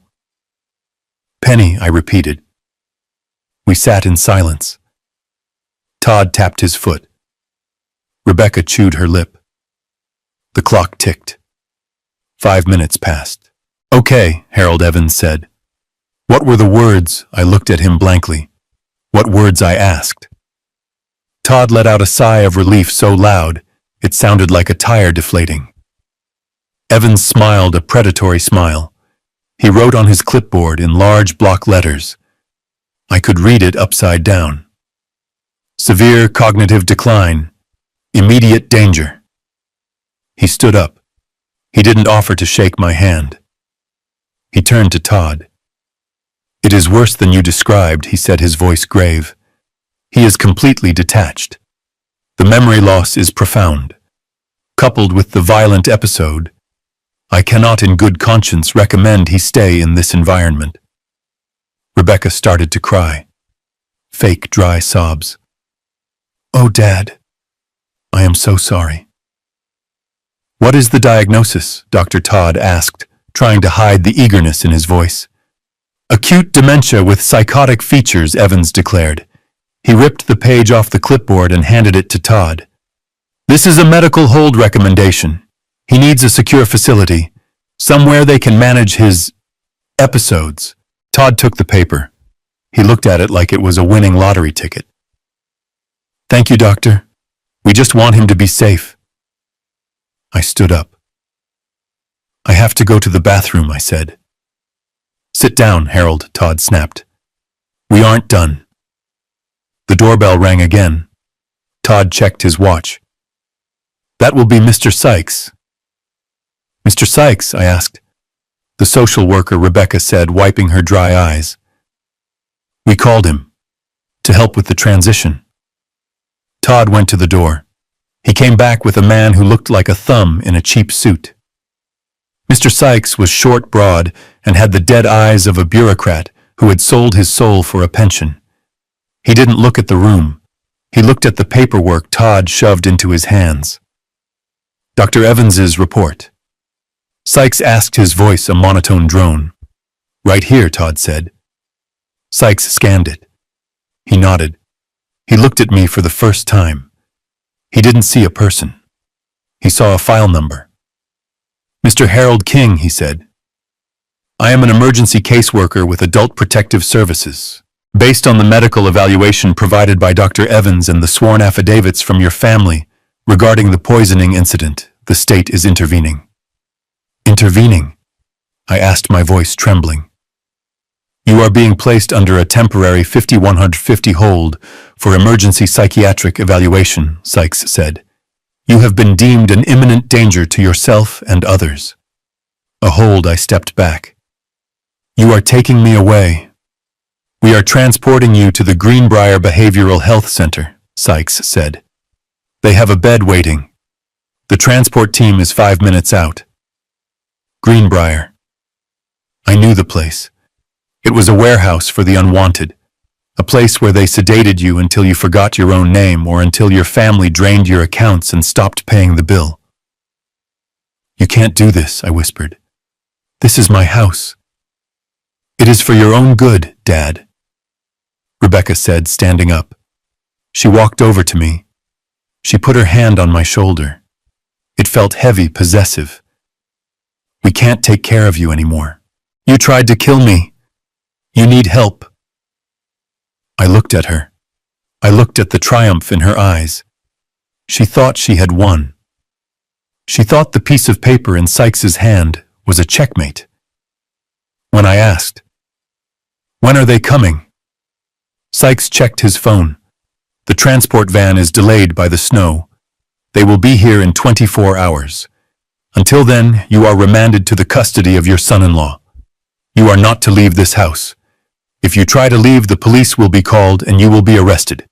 24 hours. They were giving me a window, a countdown. Todd looked unhappy. Can't you take him now, Sykes? We don't feel safe. Protocol. Sykes shrugged. The beds are full until tomorrow morning. Just lock his door. Keep him contained. We will be here at 8 a.m. sharp. Sykes handed Todd a carbon copy of the order. It was a pink slip, the color of a dismissal. Keep this, Sykes said. It grants you temporary emergency guardianship until the court hearing next week. Todd took the paper. His hands were shaking, but this time with excitement. He had it. The golden ticket. With that paper, he could walk into the bank. He could talk to the mortgage company. He could call Sal and tell him the money was coming. Sykes left. Evans left, clutching an envelope of cash Todd had slipped him by the door. The three of us were left alone in the living room. The silence was thick, electric. Todd looked at the paper. He kissed it. He actually kissed it. He looked at me. His face twisted into a sneer. Go to your room, Harold, he said. I stood my ground for a moment. I looked him in the eye. I wanted to tell him. I wanted to scream that he was holding a warrant for his own arrest, not a guardianship. But I held it back. The trap wasn't sprung yet. I need my pills, I said weakly. Todd laughed. A harsh barking sound. You don't need pills where you are going, old man. They have plenty of juice at Greenbrier. Now move. He grabbed my arm. He dragged me toward the stairs. He shoved me up the steps. Rebecca watched from the bottom and her arms crossed. Don't forget to lock it this time, Todd. Screw the safety hazard. Nail it shut if you have to. Todd pushed me into my bedroom. I stumbled and fell onto the rug. Sleep tight, Harold, he said. Enjoy the bed. It is the last night you will ever spend in it. He slammed the door. I heard the click of the lock. They had reinstalled it while I was at the hospital. Then I heard the sound of a power drill. He was screwing a bracket into the frame. He was sealing me in. I lay on the floor for a moment, listening to the whir of the drill. He was building a prison. I stood up and brushed off my knees. I walked to the window. The snow was falling harder now, a white curtain erasing the world. 24 hours. I didn't need 24 hours. I needed 20 minutes. I went to the bathroom attached to my suite. I opened the cabinet under the sink. I pushed aside the toilet paper and the cleaning supplies. There in the back was a plastic jug of industrial drain cleaner, high-concentration sulfuric acid. I used it for the stubborn pipes in the old house. I carried the jug to the bedroom door. I looked at the hinges. They were painted over layers of white latex, but underneath they were brass, soft metal. Todd thought he had locked me in. He thought steel and wood could hold a chemist. He forgot that metal dissolves. He forgot that wood burns. He forgot that I knew the melting point of every material in this house. I poured a small amount of the acid into a glass cup. I pulled a pipette from my go bag. I wasn't going to Greenbrier. I was going to the bank. And then I was going to court. But first I had to melt my way to freedom. I applied the first drop to the top hinge. It hissed. A wisp of acrid smoke rose up. It smelled like victory. I worked silently, methodically, one drop at a time, weakening the structure, eating away the integrity of their cage. Downstairs, I heard corks popping. They were celebrating. They were drinking my wine, toasting to their victory, counting money they would never touch. Let them drink. Let them celebrate. Tomorrow, when the van arrived, all they would find was a door hanging off its hinges and a chemical burn on the floor where I had walked out of their lives forever. The doctor had signed the paper, yes, but he had signed it with a pen I had provided during the memory test, a pen filled with ink that faded to invisible within 12 hours. By the time they got to court, that medical order would be a blank sheet of paper. I applied another drop. The hinge groaned. Almost there. The smell of dissolving metal is distinct. It is acrid biting and tastes like copper pennies on the back of the tongue. In a ventilated lab, it is a warning. In a sealed bedroom at 2 a.m, it is the scent of freedom. I sat on the floor, my back against the bed frame, watching the chemical reaction do the work that my aging muscles could not. The sulfuric acid from the drain cleaner was a viscous, heavy liquid. I had applied it carefully, using a glass dropper from my travel kit, soaking the wood around the screws of the heavy iron bracket Todd had drilled into the doorframe. I wasn't trying to melt the steel bracket itself. That would take days. I was attacking the substrate. I was destroying the wood that held the screws in place. Cellulose and lignin break down rapidly when introduced to a high molarity corrosive. The wood hissed softly, bubbling and turning a charred, oily black. It was a slow violence, a quiet erosion, exactly like the way my family had eaten away at my life for the last decade. Downstairs, the house was silent. The celebration had ended hours ago. I imagined Todd passed out on the sofa, an empty bottle of expensive scotch, my scotch dangling from his hand. I imagined Rebecca dreaming of the shopping spree she would go on once I was locked away in Greenbrier. They were sleeping the deep, untroubled sleep of the victorious. They didn't hear the faint sizzle of their victory turning to ash. I checked my watch. 3:15. The transport van was scheduled for 8. I had a 5-hour lead provided I could get out of the subdivision before the snowplows started their morning runs. I stood up and tested the bracket. I pushed against the door with my shoulder. The wood groaned. It was soft, pulpy, compromised. I needed one sharp, decisive force. I wrapped a thick towel around my shoulder to muffle the sound. I took a deep breath, filling my lungs with the stale air of my prison. I thought about the soup. I thought about the blue vial. I thought about the way Todd had looked at me when he said I wouldn't need my pills anymore. I threw my weight against the door. There was a wet crunch, a sound like a tree branch snapping in a storm. The screws pulled free from the dissolved wood, taking chunks of black sludge with them. The door swung open. I didn't step out immediately. I froze, listening. The house settled. The refrigerator hummed downstairs. No footsteps. No shouts. The silence held. I grabbed my go bag from under the floorboard. It was light, efficient. I put on my heavy coat, my hat, and my gloves. I took one last look at the room. I looked at the bed where I had slept for 30 years, the place where I had mourned my wife, the place where I had decided to save myself. I would never see this room again. Good. It was a crime scene now. I stepped into the hallway. The floorboards were treacherous, prone to creaking, but I knew every inch of this house. I knew where to step.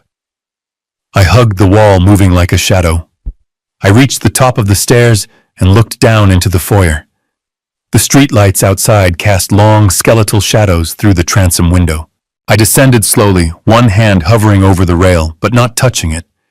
I didn't want to leave any more prints than necessary, even though I knew the house was already covered in the UV powder I had spread earlier.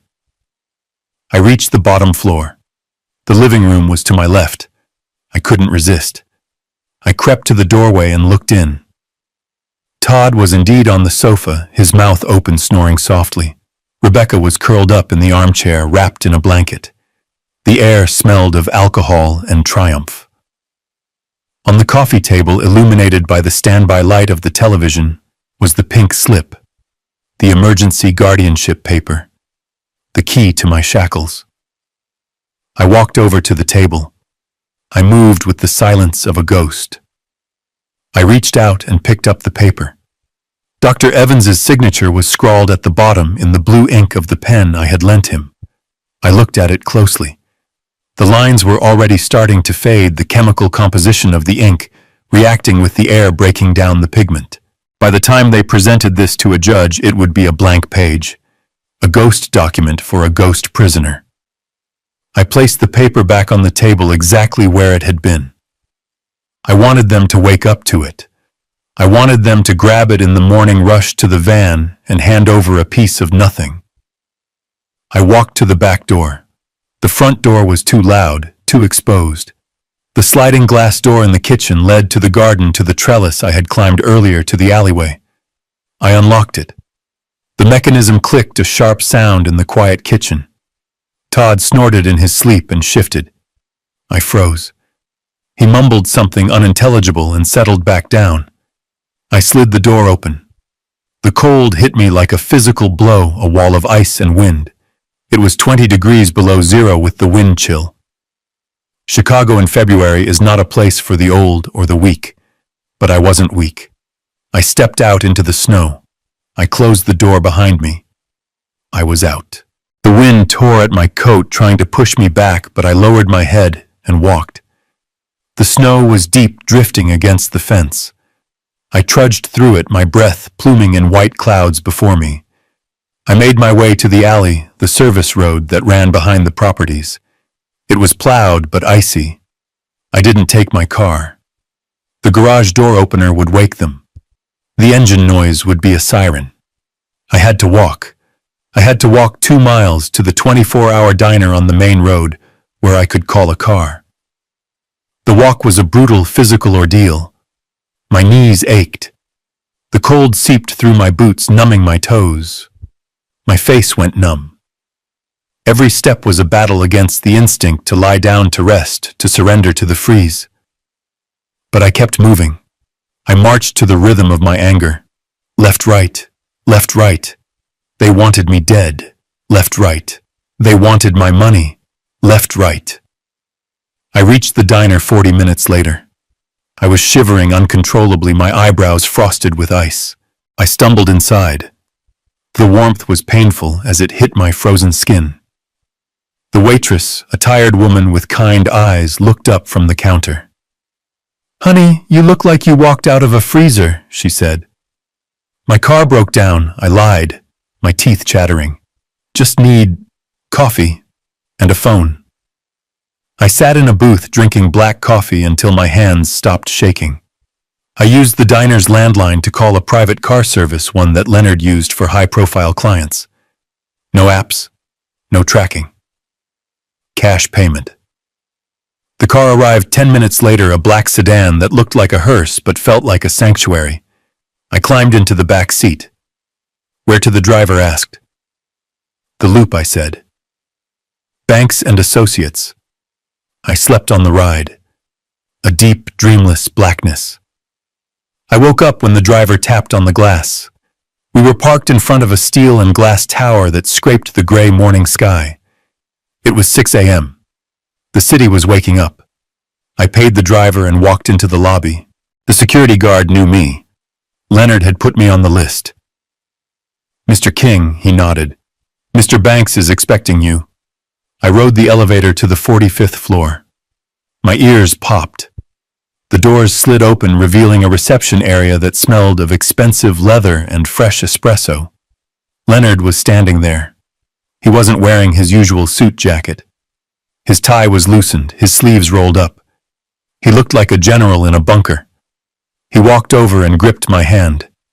His grip was firm, grounding. "You made it," he said. I pulled the go bag off my shoulder and dropped it on the floor. "I made it," I said. But the house didn't. "I think I melted a doorframe." Leonard smiled, a grim, tight expression. "Small price to pay. Come in. The war room is ready." We walked into his corner office. The view of Lake Michigan was breathtaking, a vast expanse of frozen gray water. But the real view was on the conference table. It was covered in files, hard drives, and monitors. 2 junior associates were typing furiously on laptops. Leonard pulled out a chair for me. "Sit. Eat. We have work to do." He pushed a plate of pastries and a fresh coffee toward me. I ate famished. I hadn't realized how hungry I was. While I ate, Leonard briefed me. "The assets are frozen," he said. "We got the notification at 3 a.m. Todd tried to access the Cayman account online. It triggered the trap.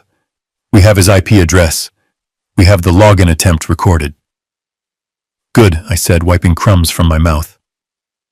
"What about the doctor?" Leonard picked up a file. "Dr. Evans. Disgraced. Desperate. We ran a background check.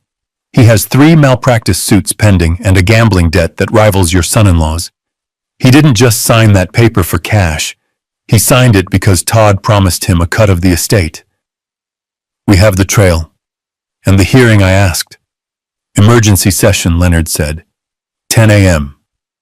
"Your daughter filed the paperwork electronically an hour ago. She is claiming you are violent, delusional, and missing. She wants immediate temporary custody of the estate to pay for your search and rescue." I laughed. It was a dry, rasping sound. Search and rescue. She wants to pay off the loan shark. "Exactly," Leonard said. He leaned forward, placing his hands on the table.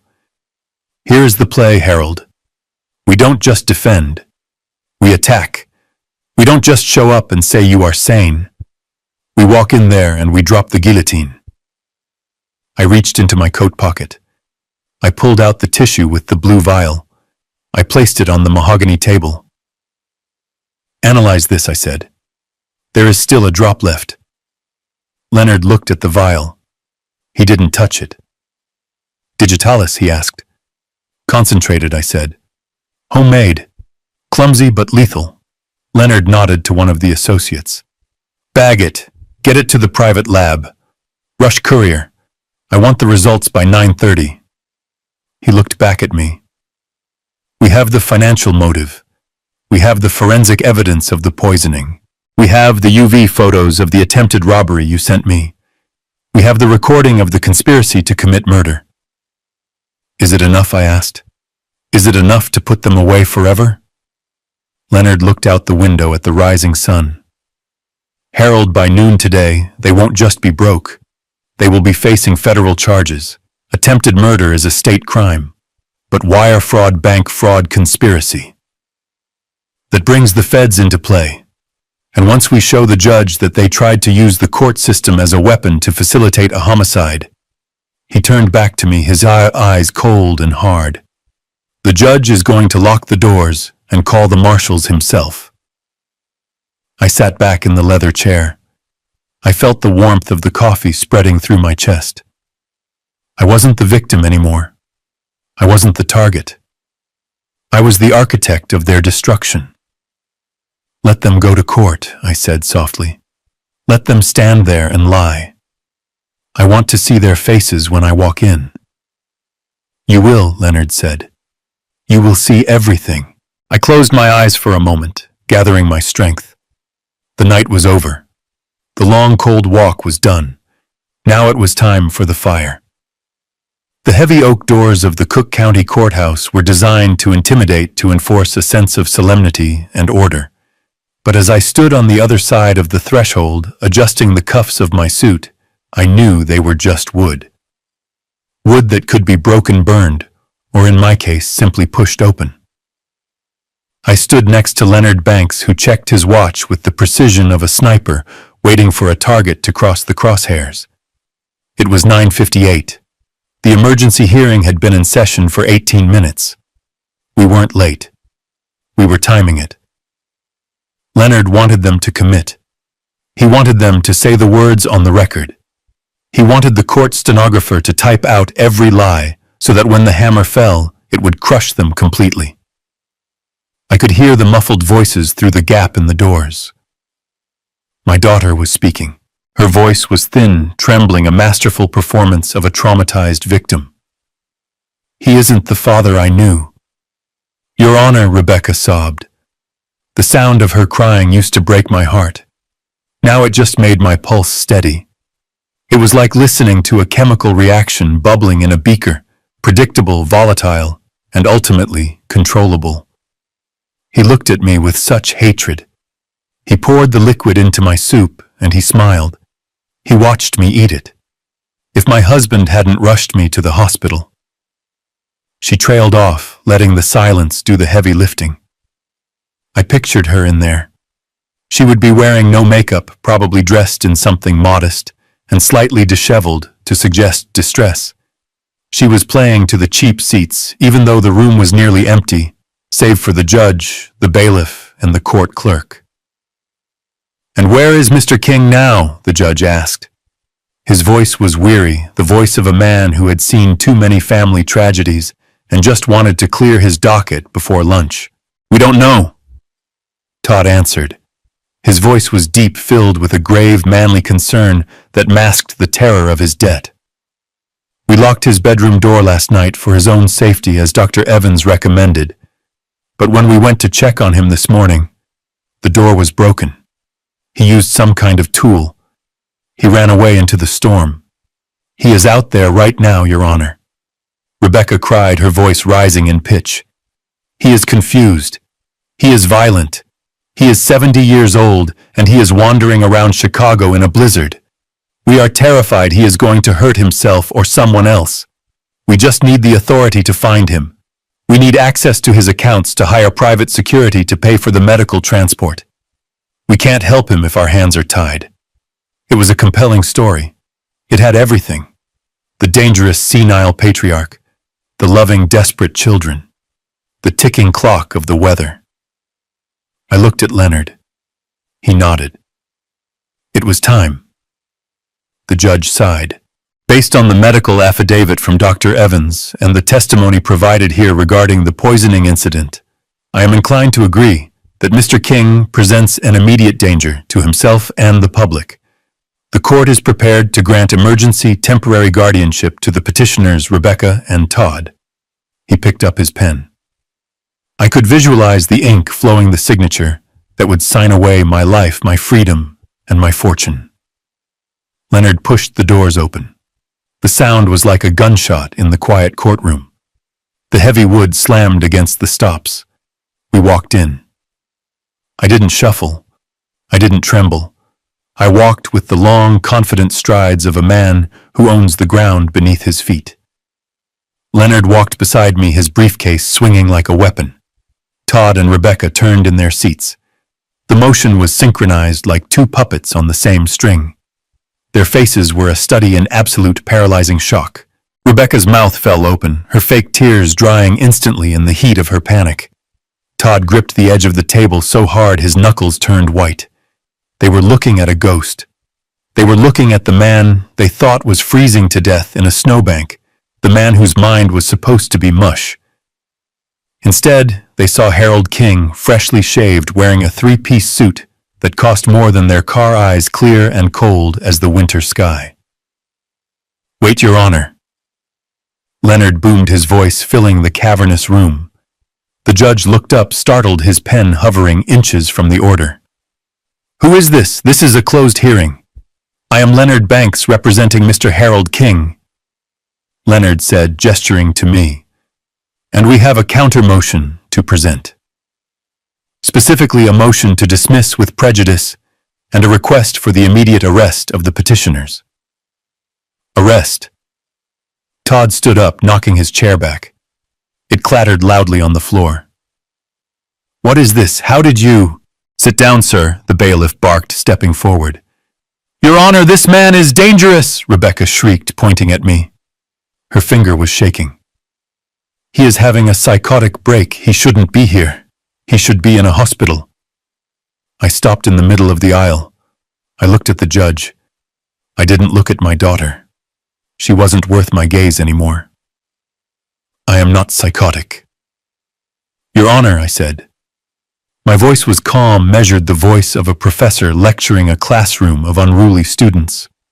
I am also not missing. I am standing right here, and I would like to address the court regarding the attempted murder that took place in my home last night. Attempted murder, the judge asked, his eyes narrowing. He looked from me to the trembling couple at the plaintiff's table. Mr. King, your daughter claims you poisoned her. I walked forward until I was standing at the defense table. I placed my hands on the wood. She claims a lot of things, Your Honor, I said. She claims I am senile. She claims I am poor. She claims she loves me. All of them are lies. Todd was sweating profusely now. I could smell it from 5 feet away. He looked at the judge, his eyes wide and desperate. He is lying. He is making this up.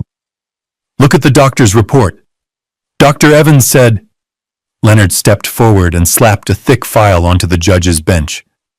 Dr. Evans has lost his medical license in 3 states, Your Honor, Leonard said smoothly.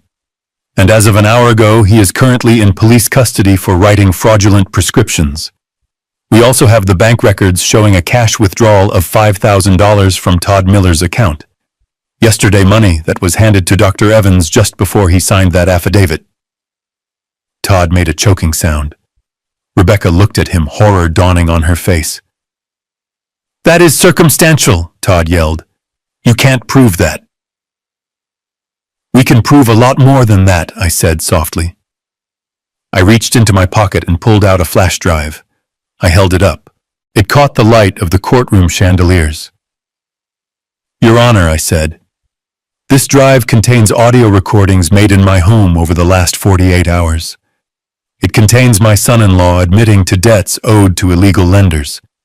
It contains my daughter expressing regret that the poison she put in my soup didn't kill me fast enough. And it contains video footage from last night of these 2 people trying to break into my safe with a tire iron while they thought I was asleep. Rebecca let out a wail, a sound of pure animal fear. No! That is illegal. You can't record us in our own house. It is my house, Rebecca, I said, turning to her finally. My deed, my title, my rules. And in Illinois, recording a crime in progress to protect one's life falls under a very specific set of exceptions. The judge picked up the file Leonard had put down. He opened it.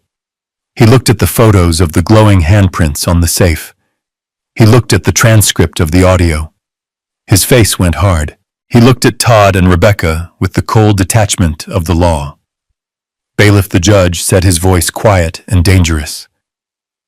Lock the doors. Todd scrambled. He actually tried to run. He lunged for the side exit, pushing past his chair, his eyes fixed on freedom. Sit down! The bailiff shouted, his hand going to his taser.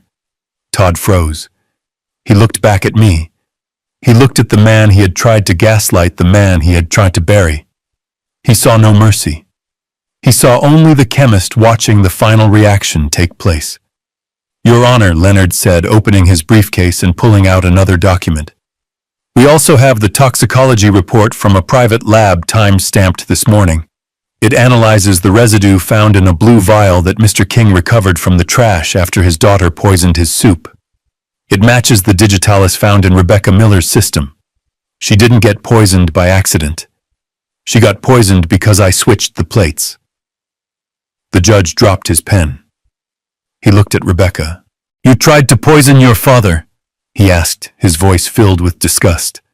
Rebecca was sobbing now, just real tears this time, the tears of a child who realizes the game is over. "He has so much money," she screamed, pointing at me.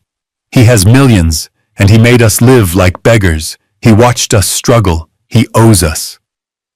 There it was, the truth, finally stripped of all the pretense of love and care. I looked at her. I felt a pang of sadness, a ghost of the love I used to have, but I crushed it. "I don't owe you anything, Rebecca," I said. "I gave you life. You tried to take mine. The ledger is balanced." The judge slammed his gavel down.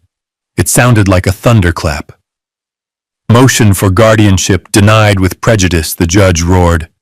"Bailiff, take Mr. and Mrs. Miller into custody.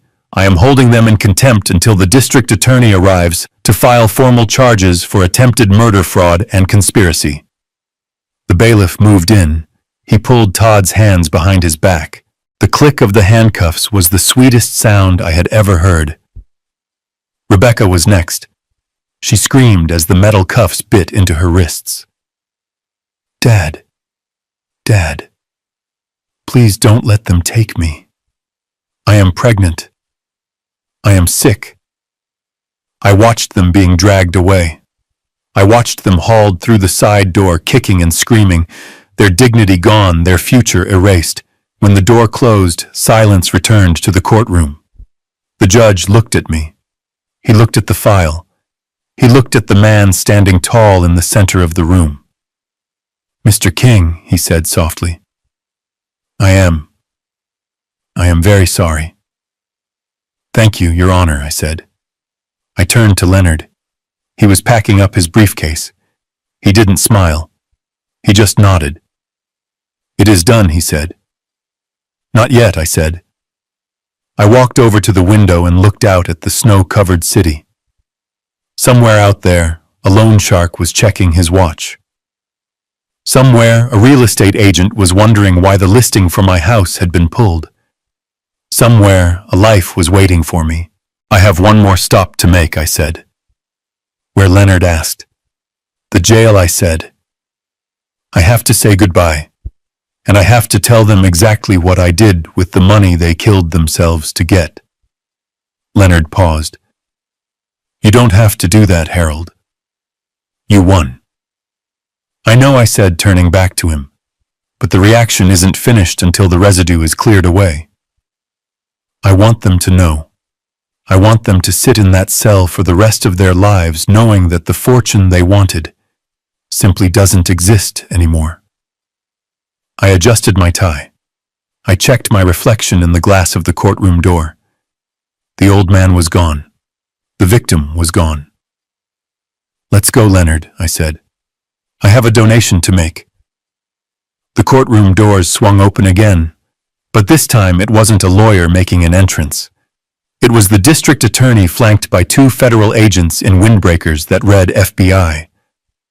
They moved with the heavy, inevitable momentum of a mudslide. Todd, who was currently being wrestled into a chair by the bailiff, went still. The color that had returned to his face during his screaming match drained away instantly, leaving him looking like wet dough.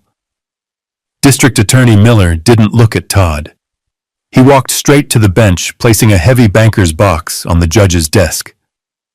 "Your Honor," he said, his voice gravelly and bored, as if he did this every Tuesday.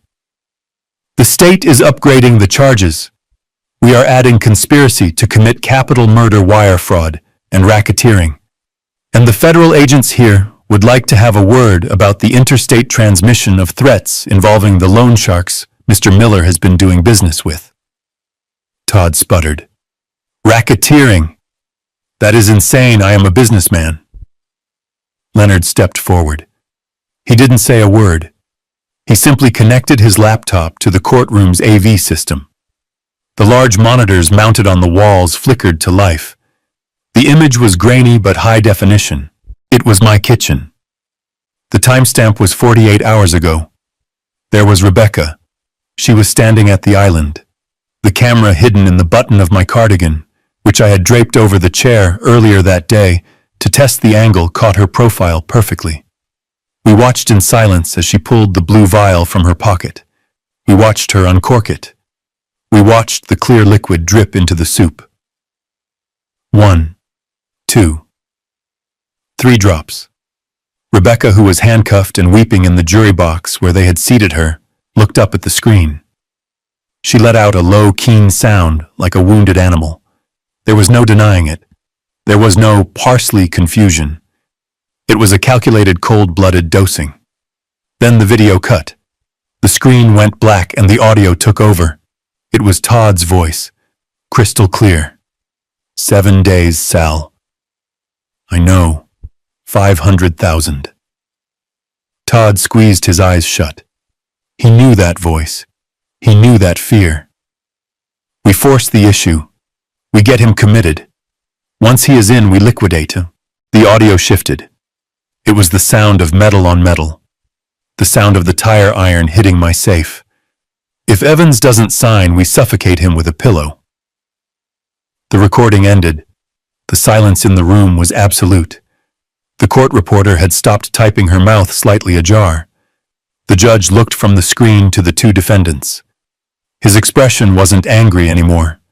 It was something worse. It was indifferent. He looked at them like they were waste that needed to be flushed. Mr. Banks, the judge said, turning to Leonard, I assume you have authentication for these chain of custody as established, Your Honor. Leonard replied, handing over a thick file. We also have Mr. King's actual medical records dated 3 days ago from the Mayo Clinic. He underwent a full neurological workup. He handed the file to the judge. MRI cognitive testing blood work, Leonard listed. His brain function is in the 99th percentile for his age. He isn't senile. Your Honor, he is probably sharper than anyone in this room. The judge flipped through the pages. He looked at the fake report Dr. Evans had signed, then at the real one. He closed the folder with a snap. This is a circus, he muttered. He looked at the federal agents. They are all yours. The agents moved in. They didn't use the standard handcuffs. They used the heavy transport chains, the ones that link your waist to your ankles. The sound of the heavy steel ratcheting shut was final. Clack, clack, clack. Todd tried to stand up to make one last speech, one last desperate attempt to spin the narrative. He set us up, Todd shouted, spit flying. It was entrapment. He wanted us to do it. He left the door open. He is the criminal. One of the agents simply pushed him down, not gently. You have the right to remain silent, the agent said, his voice devoid of emotion. I suggest you start using it right now, Mr. Miller, before you talk your way into the electric chair. Rebecca wasn't screaming anymore. She was catatonic. She stared at me as they hauled her up. Her eyes were empty black holes in a pale face. She looked at my suit. She looked at Leonard. She looked at the freedom I still possessed. Why, she whispered. It was a single word carrying the weight of a lifetime of entitlement. Because you broke the contract, Rebecca, I said softly, my voice carrying across the room. Parents take care of children. Children cherish parents. You mistook care for weakness, and you mistook my silence for stupidity. The agents hauled them toward the rear exit. The heavy doors opened, revealing a hallway lined with press. The flashbulbs popped like lightning, illuminating their shame in strobing bursts of white light. I watched them go. I watched the backs of their heads, the slump of their shoulders. I didn't feel joy. I didn't feel triumph. I felt a heavy, clean sense of completion, like washing a beaker after a long, dangerous experiment. The toxic elements were removed. The lab was safe. The judge banged his gavel, dismissing the session. Leonard began unplugging his laptop. That went well, he said, closing the lid. I looked at the blank screen where my daughter's crime had just played out. It went exactly as calculated, I said. I buttoned my jacket. I checked my reflection in the monitor. The man looking back was tired, yes, but he was free. and he had a promise to keep. "Come on, Leonard," I said, turning away from the empty defendant's table. "Let's go to the jail. I want them to hear the rest of the story. I want them to know where the money went, and then I want to buy a map. I hear Arizona is beautiful this time of year." The visiting room smelled of bleach and stale desperation, a scent that clung to the cinder block walls and the scratched plexiglass barrier. I sat on the metal stool, my posture upright, my hands folded calmly on the ledge. On the other side of the glass, Rebecca was led in by a guard. She looked like a stranger. The arrogant woman who had sneered at me in my own kitchen was gone, replaced by a haggard figure in a bright orange jumpsuit. Her hair matted, her eyes swollen and red. She sat down and snatched the phone receiver from the cradle, her movements jerky and frantic. "Dad!" she screamed into the receiver, her voice tinny and distorted. "You have to get me out of here. You have to pay for a lawyer. The public defender is useless. They are talking about 20 years, Dad. 20 years. I picked up my receiver slowly. I didn't speak immediately. I just watched her. I studied her face, looking for a trace of the little girl I used to read to sleep, but all I saw was the woman who had wished for my death because I was taking up space. "Don't just sit there," she shrieked, slamming her hand against the glass. "Todd told me about the patent. He told me about the money. You have $15 million hidden away. You have been hoarding it while we struggled. Use it. Get me a real attorney, and I will sign whatever you want. I will go away. Just get me out." I leaned forward. My voice was soft, steady, and cold as liquid nitrogen. "I don't have $15 million, Rebecca." She froze. Her eyes darted back and forth, searching my face for the lie. What she whispered. "You are lying." Todd saw the files. The lawyer said, "I had $15 million, I corrected her. Past tense. As of 9 this morning, the Harold King estate has been fully liquidated. I reached into the breast pocket of my suit and pulled out a folded document. I pressed it flat against the glass so she could read the bold print. It was a receipt. A transfer confirmation. $15 million, I read aloud, savoring every syllable. Donated in full. Half to the National Center for Responsible Gaming to help people like your husband.